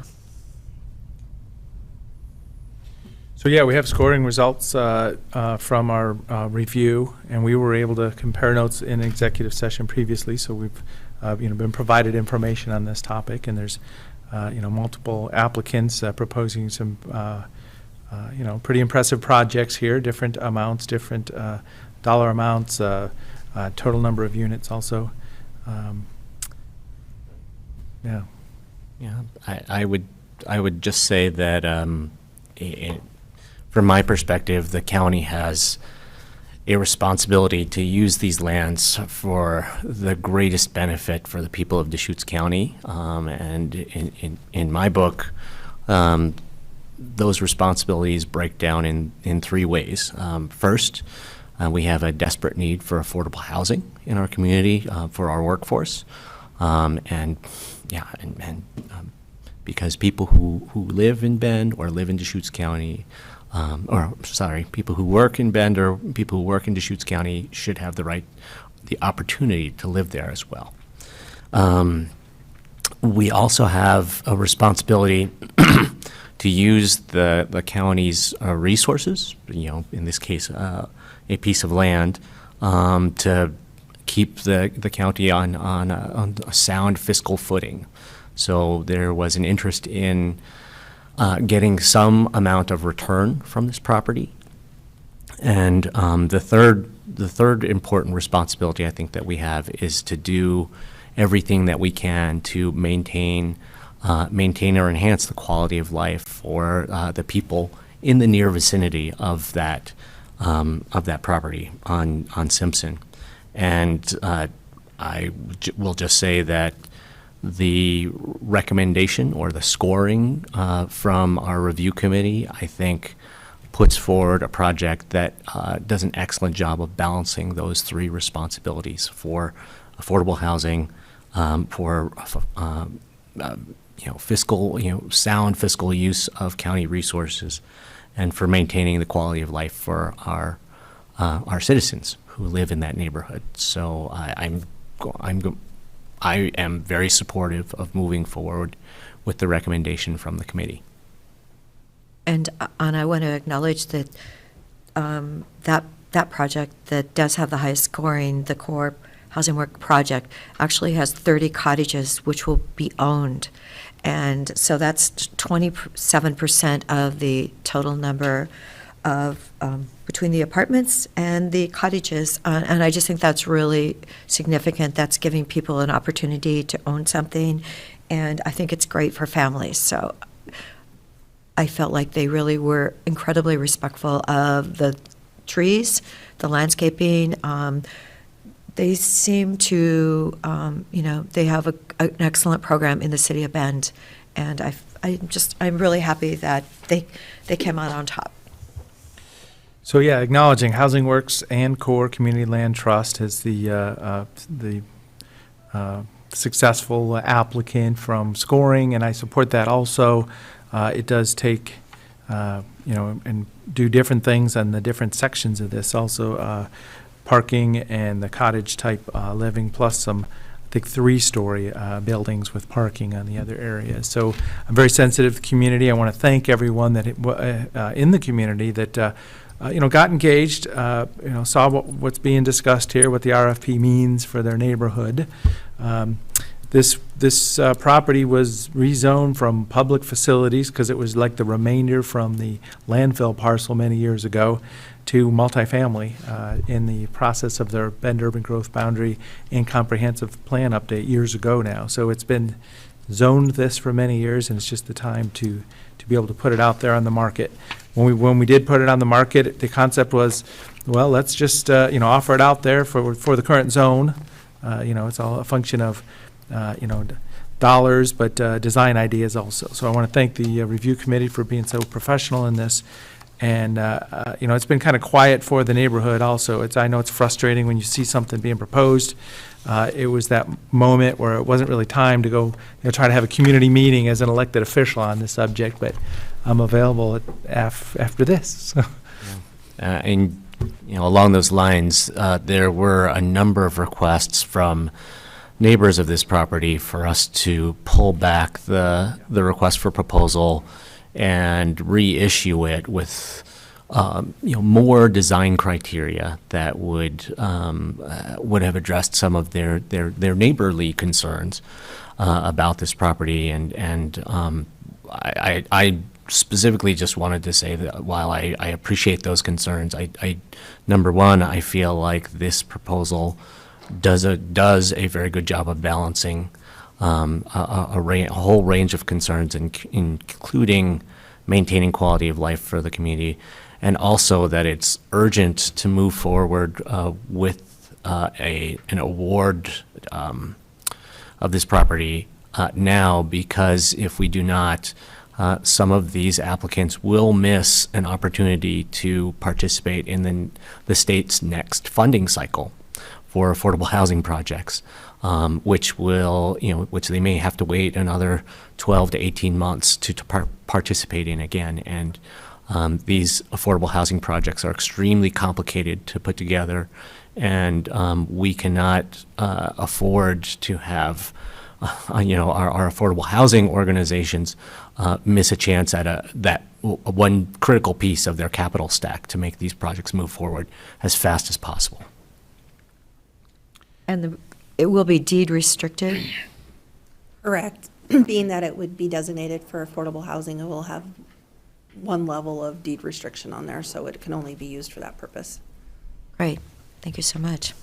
When Housing Works is our housing authority in Central Oregon. They have some wonderful projects.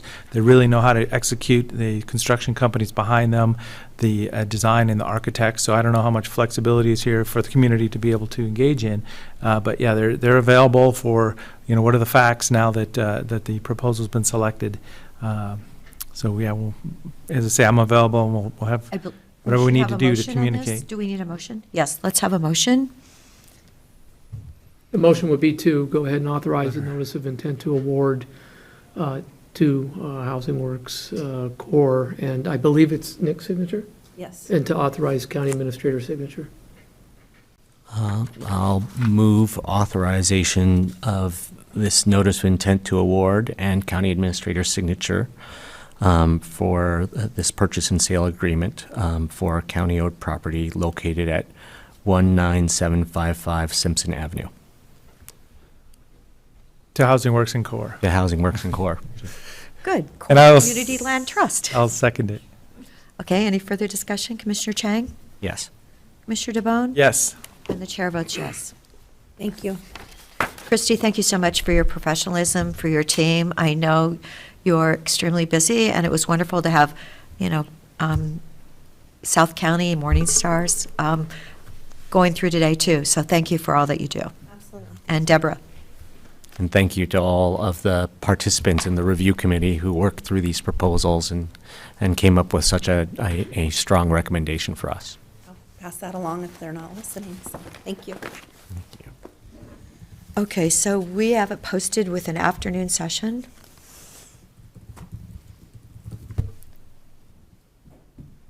Is there anything else we need to do this morning? I got a couple other items. Okay, other items? Other items, so. Sure. Been preparing for our, kind of the Office of Homeless, well, the Office of whatever we're going to call it, so I'm, the terminology still needs to be worked out, but just preparing for that, as a board, we're going to be in a joint session with City Council of Bend, but, all the cities. I was able to speak with, the implementing staff for a Safe at Home effort in, Whitehorse, Yukon, up in Canada. And it was just somebody found it and sent a link, and I got motivated, and we connected with them and talked to them a little bit. So, because it's a program that's in place, it's been there for a while. I think there's about 30,000 residents and 100-something people, so it's a different scale of what we're dealing with. But a couple of years down the road on a very much a elected official, community partnership-led project in the big picture. So I spoke to him just for a few minutes yesterday, and I'm going to talk to him again. So just letting you know, kind of working down that path. And then three other very different topics. So tomorrow is ARPA checks for small business. That's in the morning. A distribution. 10 to 1. Yep, distribution time. Yes. Thank goodness we're finally getting those checks out to our business community that had losses. Hydroelectric facility tour. I think that we might have all been invited, or if we hadn't, it was just email come through. So that's for tomorrow afternoon for elected officials and probably the Water Collaborative people, whoever wants to see on that. So I don't know that it's a. Yes, it's at 1:30, isn't it? Yeah, so I don't know that it's a big There's only one community of thing, them but multiple of us might be there, but just to kind of understand the water season, the capital investment in a facility like that, the payback from electricity that's produced, just kind of the big picture of what's possible there. And then also tomorrow afternoon, investiture of our new judges. So it's going to be exciting to be able to, celebrate our new judges that are in place, working hard, and this will be, I think we'll maybe even have a sheet cake over there, so we'll see what we can do. I'm going to try to stop at the Energy Trust in Conduit Hydro tour very quickly before trying to shoehorn in an AOC Federal Land Management Subcommittee meeting before the investiture of the new judge. I'm in the same spot. Yeah, it's going to be tight. One other congressionally directed spending requests letter of support item that's just come on the radar screen just this morning is a request for a letter that I'm going to. I told Oregon Department of Forestry at least I would sign on to, but it had no time to prepare a draft or anything like that for the board to consider. But the State Department of Forestry will be seeking funding for something called an air curtain burner, which is a piece of equipment that allows you to on site burn basically the debris created from defensible space fuels reduction treatments on private properties in a way that A is much safer than open pile burning, and B would help prevent a lot of material coming to the landfill during a fire-free type event. So I've expressed a lot of interest in essentially how do we both encourage more defensible space treatments, but also prepare for the massive volume of biomass that's going to be created by that work. And I'm really excited about this opportunity to get one of these pieces of equipment here in Central Oregon, under the management of the Oregon Department of Forestry, so that, again, we can give people more options for disposal of that material, and also, divert it from the landfill or from, overwhelming our composting system out there. These air burner technologies are really, essentially it's much better than open pile burning, because it's a contained, high heat, high efficiency combustion process. So it's much less smoke, much less risk of fire escape, and out the other end, they don't do complete combustion of the material. So out the other end, you get a bunch of a product called biochar, which is actually a really good soil amendment, and which still contains a very large amount of the carbon that was in the wood material that went into the air curtain burner. So it's both, this biochar is basically both a soil amendment and a way to put carbon back in the ground that it will be slowly released over time, but it's essentially a carbon sequestration strategy. Black Butte Ranch has one, and we were able to go tour it with the solid waste folks last year. So Chad Centola and Tim Shimke had seen that. I was able to see it also. It is kind of a manual process. Drop it in with a bucket or a excavator, and you need to monitor it and man it the whole time. So it's going to be a cost of the staff time doing it. So I just say we got to see it, and it isn't as high throughput as you'd think either. It's like you got this big mountain of stuff, and you got the burner, and you put some stuff in it, and it burns. But then there's still a big mountain, so it's not as high throughput as you want. Fast, but there's But I just say I got to experience it. There's a lot more than one model of this technology. They build them at different scales, and there's trade-offs, because you buy the really, really big one, and the number of landowners that it's useful for probably diminishes. But you buy a more mid-size unit, and it makes it a useful approach or tool for smaller landowners. So I'm leaving all those decisions up to them. Yeah. I know that's what I've heard. Yes, Whitney, do you have our letter back?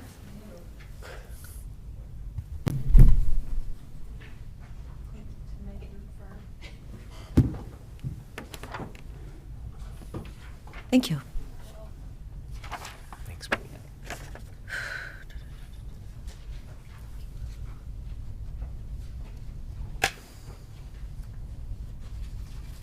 Thanks.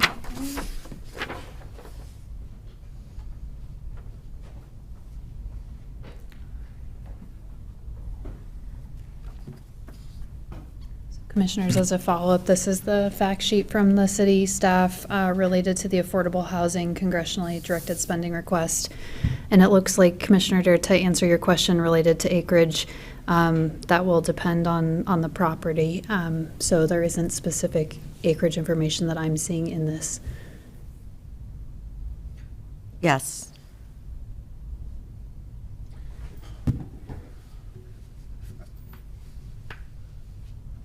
I'm not in support of signing a letter for this one, but, good luck to them.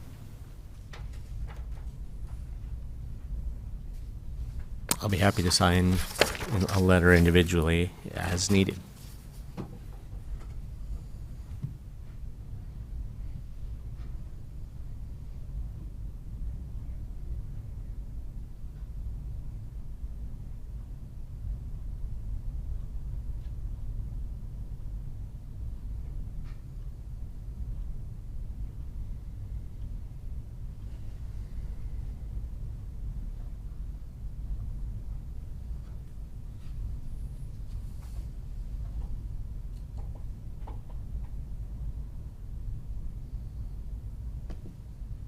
So he's already secured the funding, according to the first line.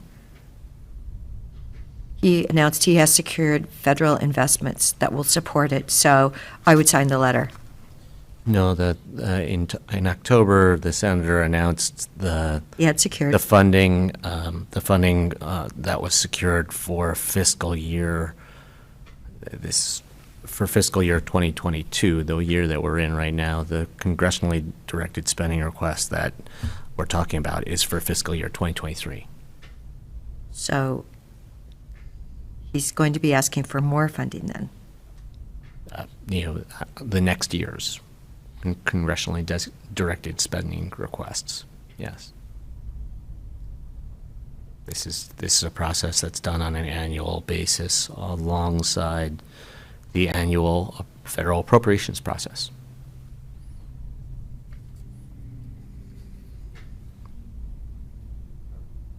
So Whitney, somebody making $25 an hour, would they qualify for this? I don't know off the top of my head, Commissioner Dare, but we could certainly get back to you. Because you know how it's so important for workforce housing. And if this is a range, I left my calculator upstairs, but if you can punch in 25 times 2,080 hours, we could tell oh, you. it's like 50,000 a year. I know that. So, That is definitely below 80%, So- 85 for the city of Bend. you know, I mean, I was just thinking about salaries and everything, and we have such a hard time with workforce housing. So, you know, we're calling it affordable, but truly it could be workforce in our community. So I would sign the letter. Okay, great. Staff will finalize this letter and have it upstairs for signature. Okay. I mean, I know that people that work in our county would love to live here and not have to drive, so I think it's important. Thank you, Commissioners. Thank you, Whitney. Okay, so we will then, can we do anything else now? Recess till 1 o'clock, you think? I was wondering, can we do your evaluation now? Executive session if you choose to, yeah. Okay, so we need to do an executive session now, and of course I didn't, Reconvene at 1 o'clock. huh? And then reconvene. And we'll reconvene for the regular agenda. Oh, he's not coming in. I think he's They're still going in Las to, but Vegas. give him I'd throw him a bone. Not- for a His couple office $100. behind him or not? And he Yeah, looks we'll like a see. winner. Oh, you're not in Vegas anymore. He's got a graphic of his office right behind him. Well, he did it. He took it with him. We need to reconvene our meeting, our March 30th, 2022 meeting with the Deschutes County Commissioners. And we're looking at item number 14. Chris, I believe you have the floor. All right, good afternoon, Commissioners. Before you is Agreement 2022-262, which is grant acceptance of coronavirus state fiscal recovery funds, which will be utilized to construct sewer collection lines beneath the reconstructed roadways in Terrebonne in association with the forthcoming ODOT project. Namely, we're talking about 11th Street, Smith Rock Way, all the side streets that will be reconstructed with that project. This grant comes to us via Representative Bonham's legislative allocation of ARPA funding. So very thoughtful allocation of funding and very timely. But for these funds, we would be faced with an unfortunate situation in which we're reconstructing all these roads in Terrebonne and at the same time trying to facilitate creation of a sanitary district to install a sewer collection system eventually. And in doing so, that we face the likelihood of them having to basically cut up all these roads in relatively near term. And so with the arrival of this funding, we're able to incorporate it into the overall design and plans that ODOT is putting together for the project in Terrebonne. And we'll have a seamless reconstruction of those streets, complete with a dry line collection system that will eventually await connection and pumping out to the City of Redmond Wetlands Complex, as we've discussed. So again, ODOT is working as we speak with our consultant team on getting the design to the individual tax lots that will be ultimately served by the project. And yeah, very, very grateful for this opportunity to take care of it now versus later. So with that, Board, any questions? Did you have a good birthday? I did, thank you. first time turning 49. So First 49. time, first time. Okay. next year we'll do the second time.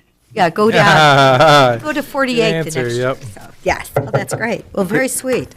Chris, who will actually be cutting the checks to the entities who are laying the pipe? Will that be us, or is this money going back to ODOT and being bundled? So we will be the subrecipient of this funding, and so some of that detail does need to be worked out between Deschutes County and ODOT in the form of an intergovernmental agreement. But how we foresee it right now is that we're the subrecipient of these funds. We are contractually tied to ODOT's project. Their contractor does the work. We submit for reimbursement as that work occurs. And so at this point, it'll most likely be Deschutes County writing checks to ODOT to reimburse them for what they'll be giving the contractor. Yeah. I mean, with that in mind, I mean, the one thing I would ask is, would it make more sense for the money to just stay inside the state and go directly from, I'm not sure which, DAS or wherever the money is at the state, to go directly to ODOT rather than come out to us and then go back to the state? Yeah, that's a good question. We, as the subrecipient, basically identified in Representative Bonham's identification of the funding. We assumed that we would have a role to play. We didn't explore the opportunity for that to take place. The other, I guess, flip side of that too, Commissioner, is we could have some excess funding here, and such that the county could issue a contract to spend if there were several $100,000 left. We could exhaust the rest of the funding through extension of the dry line elsewhere in the community, and so it gives us access to not just what ODOT will ultimately get, but the entirety of the $1 million. So, I think probably for the purposes of how the state and maybe how the representative would like to see those funds distributed, I believe we have it for the most part figured out. We're giving the state $10 million as well for this project. Right. And so, it's probably not a tremendous rework of any intergovernmental agreements or reimbursement process to still make that happen. Got it. Thank you. But it'd be great if it could. Well, without a sewer district, Deschutes County proper is keeping an eye on the focus of infrastructure, which is the sewer system too. So, I mean, nobody else will do that at this time, for that purpose. Sorry, Commissioner. No, I was just gonna, didn't we get like 1.3 million that we get to apply to this? So we're not doing actually the whole, it's a roundabout formula or something. Wasn't there something that came in that was applied to Terrebonne through some federal funding or something? And this is the representative's allocation was for $1 million for Terrebonne, and he assigned as a part of that the ODOT project, and so within that is the sewer line component. So it's just the 1.0, and of course, board, the county has already invested $100,000 initially for the feasibility study, additional $300,000 to kind of facilitate creation of the sanitary district, the design of this work that we're talking about here, so on and so forth. And then the pledge of an additional $1 million in capacity funded at Redmond's Wetland Complex to accommodate the effluent the community will generate and need to dispose of and be treated. So it's gradually taking shape. I will add too that as we meet with the Terrebonne Sewer Advisory Group, there's pretty good momentum with regards to getting the petition submitted for, back to the county, to the board for creation of the district. So feel pretty good about how that process is taking place right now. I'm going to thank the Vernons again for coming to us in 2019 and believing that we could actually get something accomplished. It's only 22, and it seems like we are going ahead. And also, I want to recognize Representative Bonham and the fact that he actually got a very fair share to Deschutes County. That was really thoughtful of him in his analysis of where he could help us. So I thank him for that. But Any other questions? Do we have a motion? I'll move approval of grant agreement, move chair approval of, wait. So is it's chair approval or chair signature? probably chair signature. I'll move board approval and chair signature of agreement number 2022-262 to accept coronavirus state fiscal recovery funds to construct advanced wastewater collection system improvements in Terrebonne. And I will second it. Any further discussion? Commissioner Chang? Yes. Commissioner DeBonne? Yes. And the chair votes yes, very happily. So thank you, Chris. Thank you, Commissioner. I just did get a note, the 1.3 I think you were referencing. Right. Was from the Community Block Grant Program that we will be redirecting to ODOT as a portion of our $10 million contribution. So Yes, that's there what I are was a thinking of. whole host of different funding streams coming into this project. I know, I was just, when you said the 10 million, I was thinking like, oh, but I thought we got that down a bit. So anyway. Yep. Yes, great. Yes. Oh, gosh, thank you. So Chris, with those $1.3 million, which funds did we have committed to this project? Do we get to save 1.3 million of to put towards other things at this point? Yeah, so we're not saving 1.3. What we're doing is we typically receive surface transportation block grant funding from ODOT via the feds. If we are to take that as a county and spend that on a county project, we have to do a fund exchange through ODOT, and they keep 10% of that. Okay. So what we're saving is the 10% of the 1.3, so about $130,000 that will offset the road fund. So basically, which is primarily composed of fuel tax and other state highway fund allocations. So it's not 1.3 savings; it's 10% of that, which is great. We'll achieve that on this project, and it'll allow our fund balance to have a little bit more in it. $130,000 could buy us a mile or two of paving or something like that. Absolutely. Maybe. Yeah. Not as much as it used to. Thank you, board. Okay, Thank you. Thank you. Thank you, Chris. Thank you for being there. Glad you had your birthday. Okay, item number 15, which is, who are we going to be seeing? Looks like Janice, Kara? Yes. Good afternoon, Janice. Good afternoon, Commissioners. Are you able to hear me okay? Yes. Okay. For the record, I'm Janice Garceau, Director of Behavioral Health for Deschutes County. We are here, and Kara just let me know she got to, she's here. We are here to request approval to apply for Oregon Health Authority Aid and Assist Grant funds.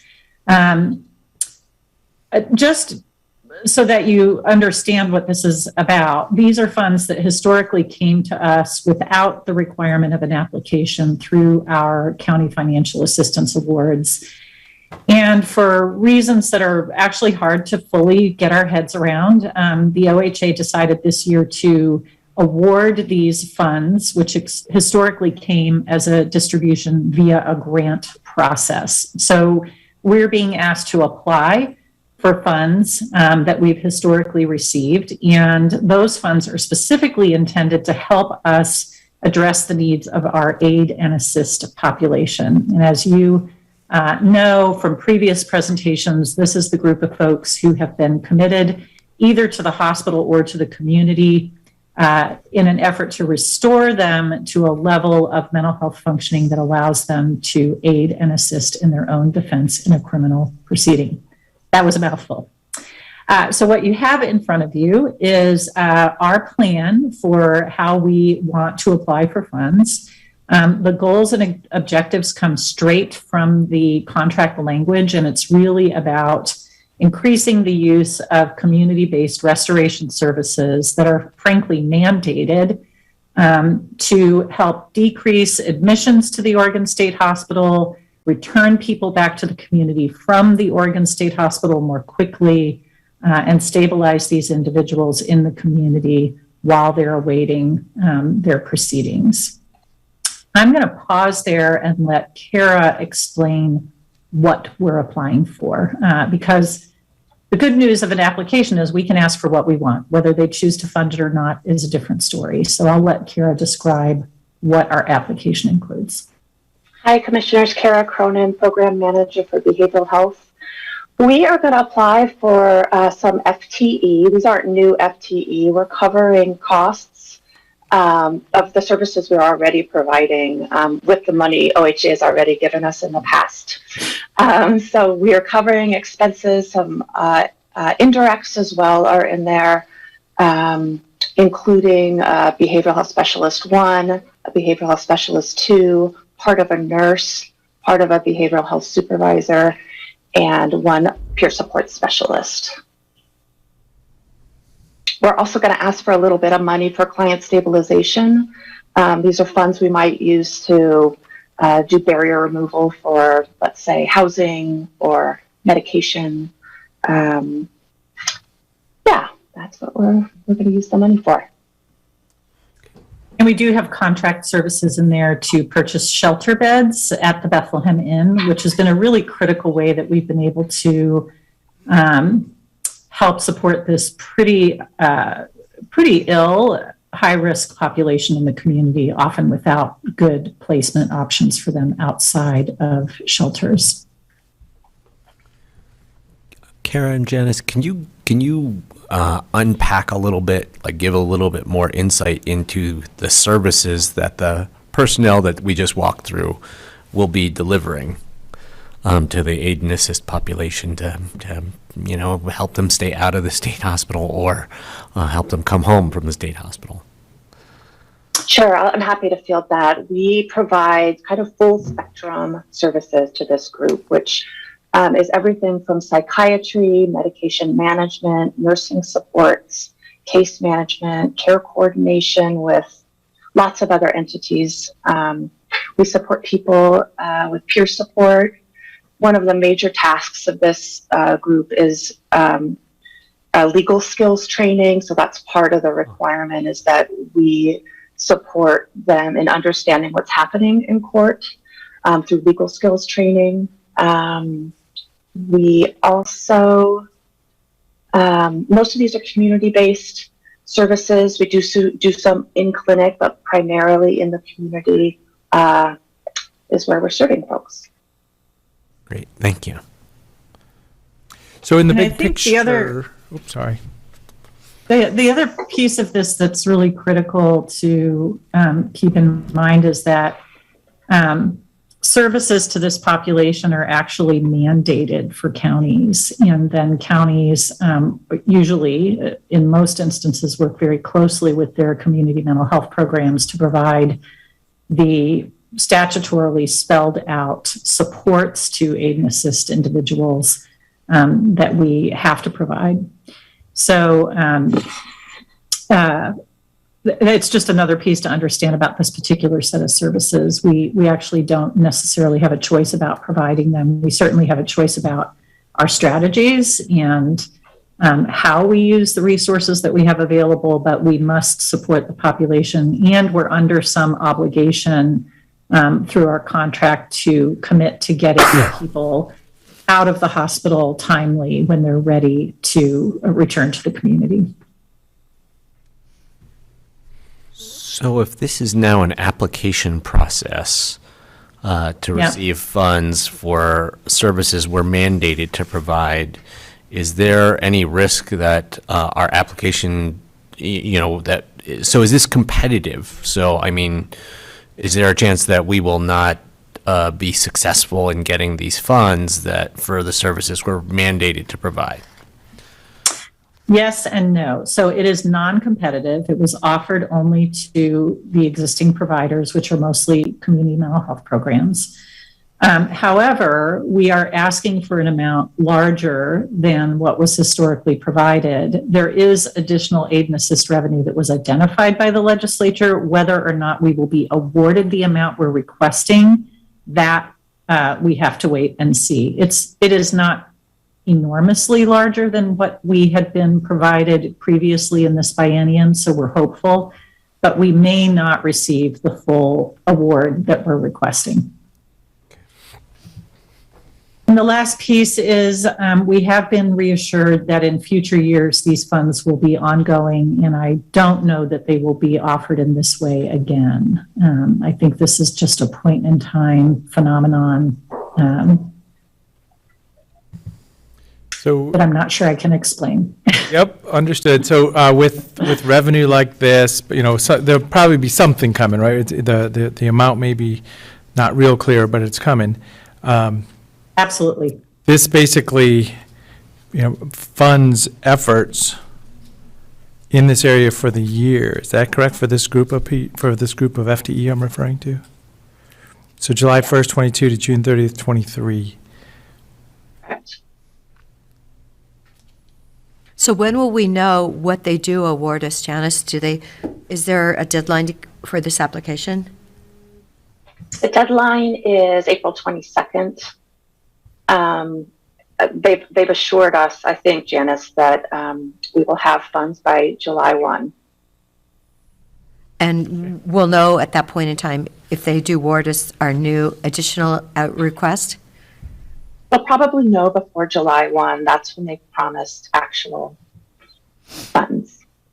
Great. And Janice, didn't some of the state go to the calendar year, but this is staying on our fiscal year? You're correct. Part of the state did go to a calendar year. I have no idea why this is. I know, I'm going like, oh my gosh, can't they be, if they're flipping, can't they all be consistent or something? So. Well, the only constant we have is that it's always changing. That's true.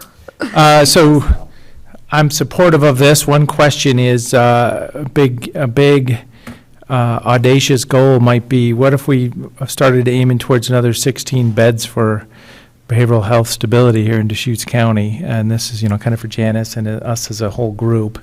I know Commissioner Dare's been talking about estate beds at the Deer Ridge, yep. But, and we have a facility here in Deschutes County. So as I say, this is a whole different topic, but it sure would support if we had 16 more beds, acute support beds, not a state hospital, but full support.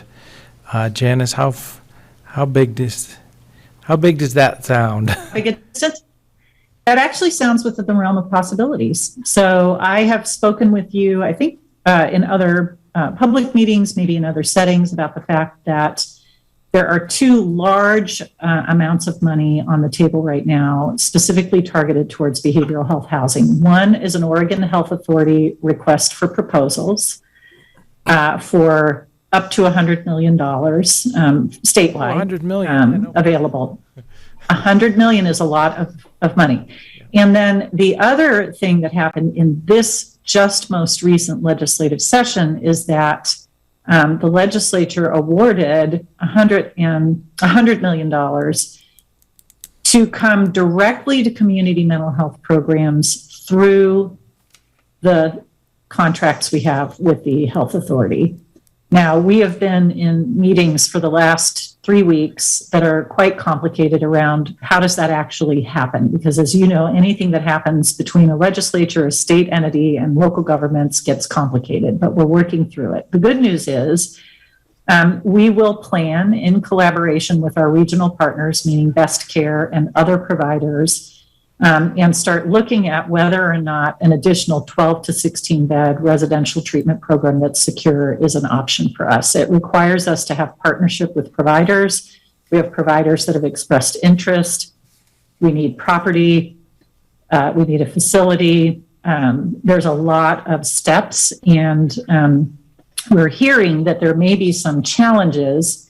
And this may be where you as elected officials can be helpful. There may be some challenges in the $100 million that's coming to counties because it's state general fund, and state general fund, as you know, typically has to be either spent or encumbered by the end of the biennium, which is only a year and a couple months away. And when you're talking about purchasing property, renovating a facility, and standing it up and staffing it, a year is not a long time.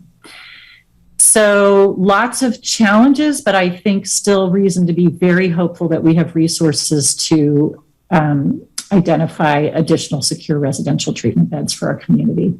That's our hope. Kara's working on it with me. She's fully immersed, and we're also trying to think about whether or not we can stretch those dollars far enough to include something for youth. Maybe tough to do both, but we will try. Sorry, it was a long answer, but. Well, not a problem. So I'm showing support for that, and I don't know that we should think of land as the limiting factor. So, I'm thinking undeveloped land. You mentioned redeveloping a building or reconstructing, but maybe it's easier to build.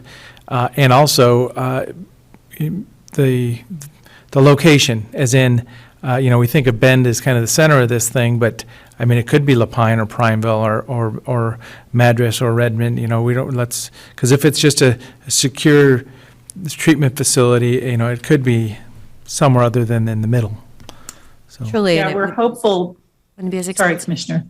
I just said it wouldn't be as expensive not to have it in Bend. I mean, when you think of the teams of people that work at Deer Ridge, 70% of the minimum security people there are mentally ill.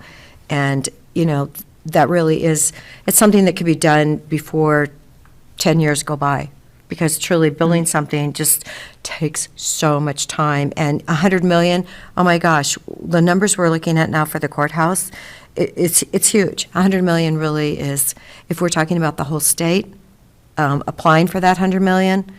So how much does that mean we get? $5 million? Well, it's the long-term operations too, so it's a very expensive service that we're talking about here. Well, it's too bad we can't bring the brand-new building from Hermiston down that's sitting empty, because it's a lovely facility. Why is that one sitting empty? It would be great to have, even have kids there, because it is a brand-new place, and it's done and it's ready to go. So I just wanted to acknowledge that I'm supportive of moving wherever we can forward, so it sounds like we all are, so. And Janice, to be able to compete for a piece of that $100 million, or maybe $100 million, or the other $100 million, what do we need to do? And I'm wondering whether you have the capacity to pursue these opportunities effectively, or whether there's something we should be doing to provide you with additional help or support so that you can pursue these strategic priorities for the counties. So the answer is a little complicated. So there was $132 million originally identified for behavioral health housing statewide that comes through a competitive RFP. The first phase of that was a $50,000 apiece grants for planning. We did apply as a region. Molly and Rick Trelevin worked on that. We hired a consultant through our connection with Central Oregon Health Council, and we worked with regional partners, CBOs, other people involved in housing, to develop a regional plan. And the goal of that plan was to assess what are our needs and gaps, what are some of the barriers, to do that through the lens of really thinking about culturally and linguistically appropriate services, because often housing for those populations is even more limited, and develop a comprehensive plan. We did that. It's completed. It's been sent to the state. They have it, and we plan to use that plan to do two things. One is to inform our application when the RFP is available again for the remaining amounts under that $132 million, which is competitive. And then to also help guide our efforts around the $100 million that's coming to us through a formula. We already have a good sense of what that formula is going to be. It's about $3.7 million for Deschutes County. It's an additional $3-ish million for Crook and Jefferson. We are in the process of deciding whether we're going to combine those dollars for a regional effort and what that might look like. So the technical assistance we may really need is if we have identified a partner who's interested in our help investing, finding property, working through the kinks of that, which are considerable. So any county resource that can help with the sort of property, facility, leasing, licensing aspects of that work are going to be enormously helpful to us, but I don't think we're quite there. We actually have our first planning meeting tomorrow with some partners that have expressed interest. So we're getting the ball rolling. Well, it was timely we started this discussion here then. That's good. Yeah. And I mean, the resources that you mentioned, property, facilities, boy, those are some some slammed resources at Deschutes County right now. They sure are. But I mean, you know, again, understanding that this is a strategic need for the county, it's helpful, and we can try to plan around that. I mean, there have been some recent discussions about creating management analyst positions within the admin department, and we could look for some of that kinds of expertise if it made sense to support some of our strategic priorities. Yeah, I think we have to, the amounts that are coming to us, while they sound enormous, as you all know, when you're actually trying to build a facility or reno a facility, are not that much, and they won't pay for operating costs. So the critical first step for us is to find a partner who's willing and feels that through the ability to bill Medicaid for these kinds of residential services can make it work. So we're looking for our trusted partners that have been at this for some time, know how to do it, know how to make it work, know how to hire good staff and train them. All of that is part of the picture, and we have some partners with interest. So that's the good news. On the other side of the story isn't Oregon like last in the nation on this type of actually getting something done? I mean, for mental health care. So I see that. I've seen it on the notices that we are last, and we need to do something, because In terms of number of beds, or right. Yeah, we just lost the 60 beds in Wilsonville. What did they add? 48 in Junction City. The Hermiston facility was never licensed, and it was 16 beds. Yeah, but overall, we have a lot of, we have serious issues, but we're last. So we definitely need to get the money allocated and put it together and get it something done, so we have more help available, because our population that could use it is really growing. Back to our agenda. Sorry. I was going to get the work done because we're in the middle of an agenda item. Let me do that real quick. So move approval to apply for the OHA Aid and Assist Grant Funds. Second. Any further discussion? I want to hear what Janice has Yeah, to say I wanted to after too, we but vote. I figured I'm holding on to this in my head that we don't. Commissioner DeBonne? Yes. Commissioner Chang? Yes. So. One moment. The chair votes yes. There we go. Go ahead, Janice. Thank you. Thank you for the vote, and thank you for the support for the application. And just reminding you, Kara and I actually are coming back to you this next month, which is just one day around the corner, and presenting to you specifically at your request in a work session on residential treatment housing and the current reality. And by then, we should have a little bit more information for you too about our current planning process. So that may be a good opportunity to continue this discussion. And I'm getting a heads up from you that if we have specific needs for resources or help, it might be a good time to tell you what those are. And we're happy to do that. Yeah, as I say, even if we had a free building, it costs a lot of money to operate. So, understanding both parts of that big world. But if we can get 16 beds in Deschutes County for residents, we have a huge need. Well, we have our civil commitment issue, which apparently isn't. And when is Dr. Barry's last day, Janice? Oh, you're breaking my heart. No, I mean, breaking your heart. Truly, it's breaking my heart. His last day is July 1. July 1. Okay, that's what I thought. All right. And just so I can continue to keep these moving parts clear in my mind, right now we're talking about the aid and assist population, but the aid and assist population is more likely to get space at the state hospital than people who we're referring for civil commitment from this community.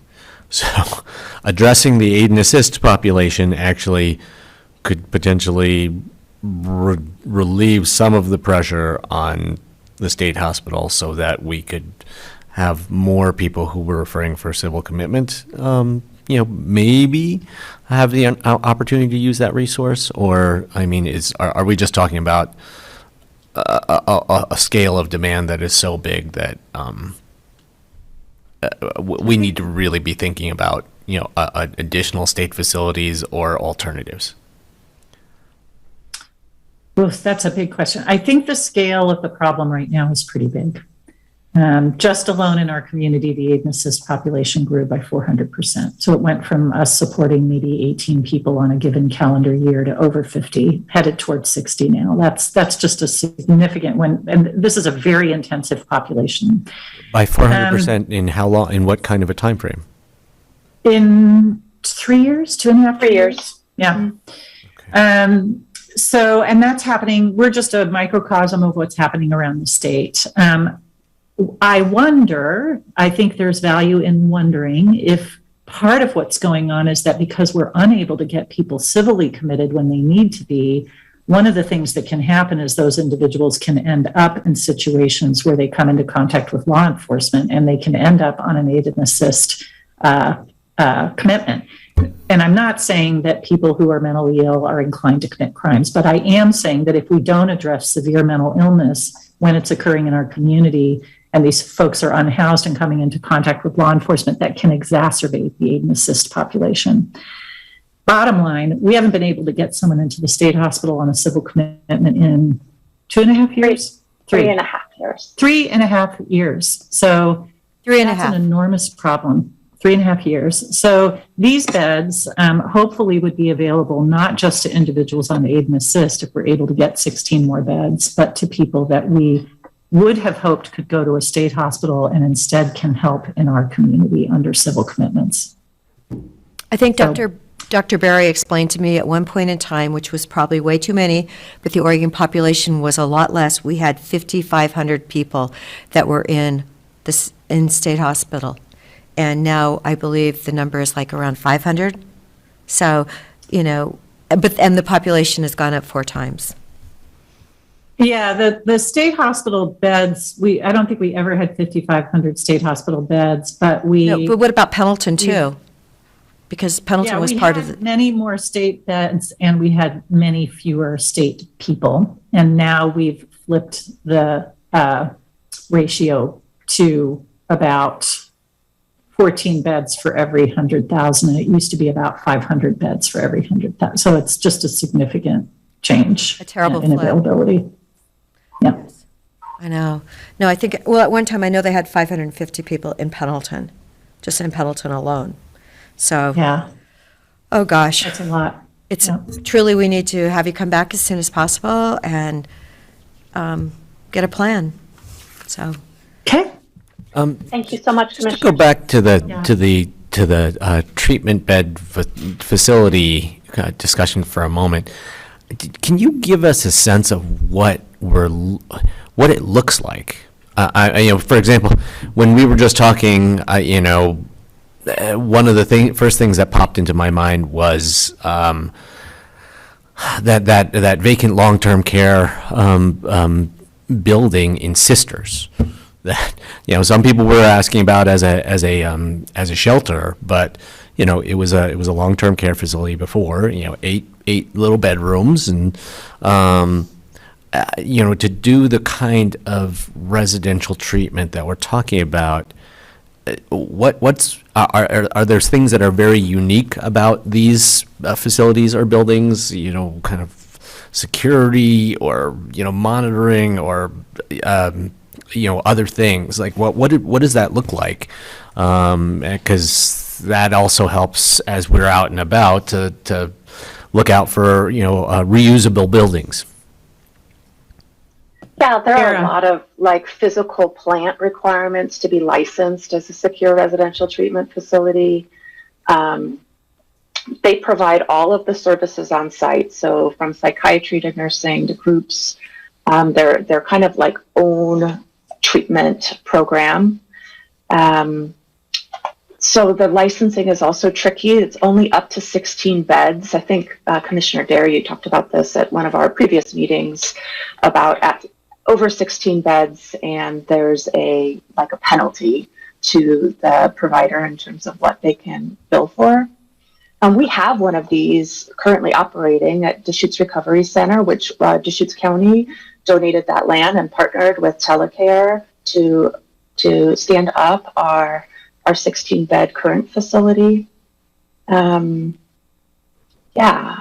Kara, I actually mentioned it at the behavioral health meeting the other day about doubling that 16. It's a federal number. It's what you get your funding for when I was doing some of my research. And Roger Olson, who's the chair of the group, actually mentioned that he had seen that message was coming elsewhere in the country. Perhaps maybe he mentioned Texas or something. So, where they were asking the federal government, hey, that number needs to be increased. It's quite small. It's really small. I think it's probably a legacy from the intention of deinstitutionalization, which was to really encourage communities to support people in settings that feel more like community-based settings and not like large institutions. And so they put this cap in place partly as a result of that, as a way to incentivize offerings to remain small and milieu-based and community-based. It definitely presents some barriers. I think the other thing to answer Commissioner Chang's question is if it's what we call an SRTP, and you're going to get all these acronyms when we come talk with you in a few weeks. A secure residential treatment program has specific requirements around being licensed to be permitted to be locked facilities, meaning you are able to keep people on the premises. And for some of the folks that we're talking about, that's an important component of the location. Not all of our residential treatment programs are locked. There are many really great ones that serve a lot of our clients that are not locked, different kind of population, different needs. And as you might imagine, not every community, neighborhood, et cetera, would be super excited to have this in their neighborhood. So that's a real consideration for location. Absolutely. Is kind of the community response. Got it.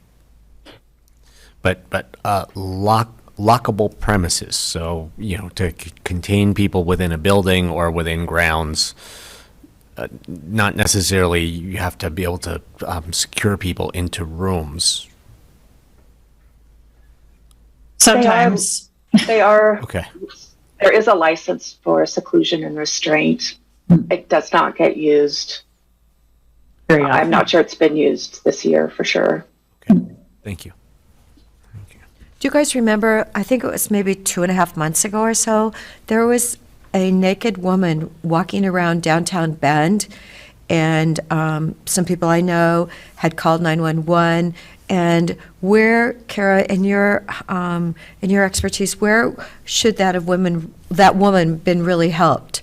Because when they called, everyone was told a different story, I believe. And where can someone like that be helped in our community? I mean, is it taking them to the stabilization center? I mean, what is it that can be done? I think that would be a really great first stop. They really are a clearinghouse. You don't know why someone is in that state. It could be that, they're using drugs and that might clear up and that person might be better in a day or two. So I think the stabilization center is a great first stop. We have lots of resources for people who are willing to engage with us, which is often sometimes the barrier, that sometimes folks don't want our services and we can't force them to have them. But we do our very best and work exceptionally hard to build relationships with people, so they trust us, so they're willing to come in and receive our supports.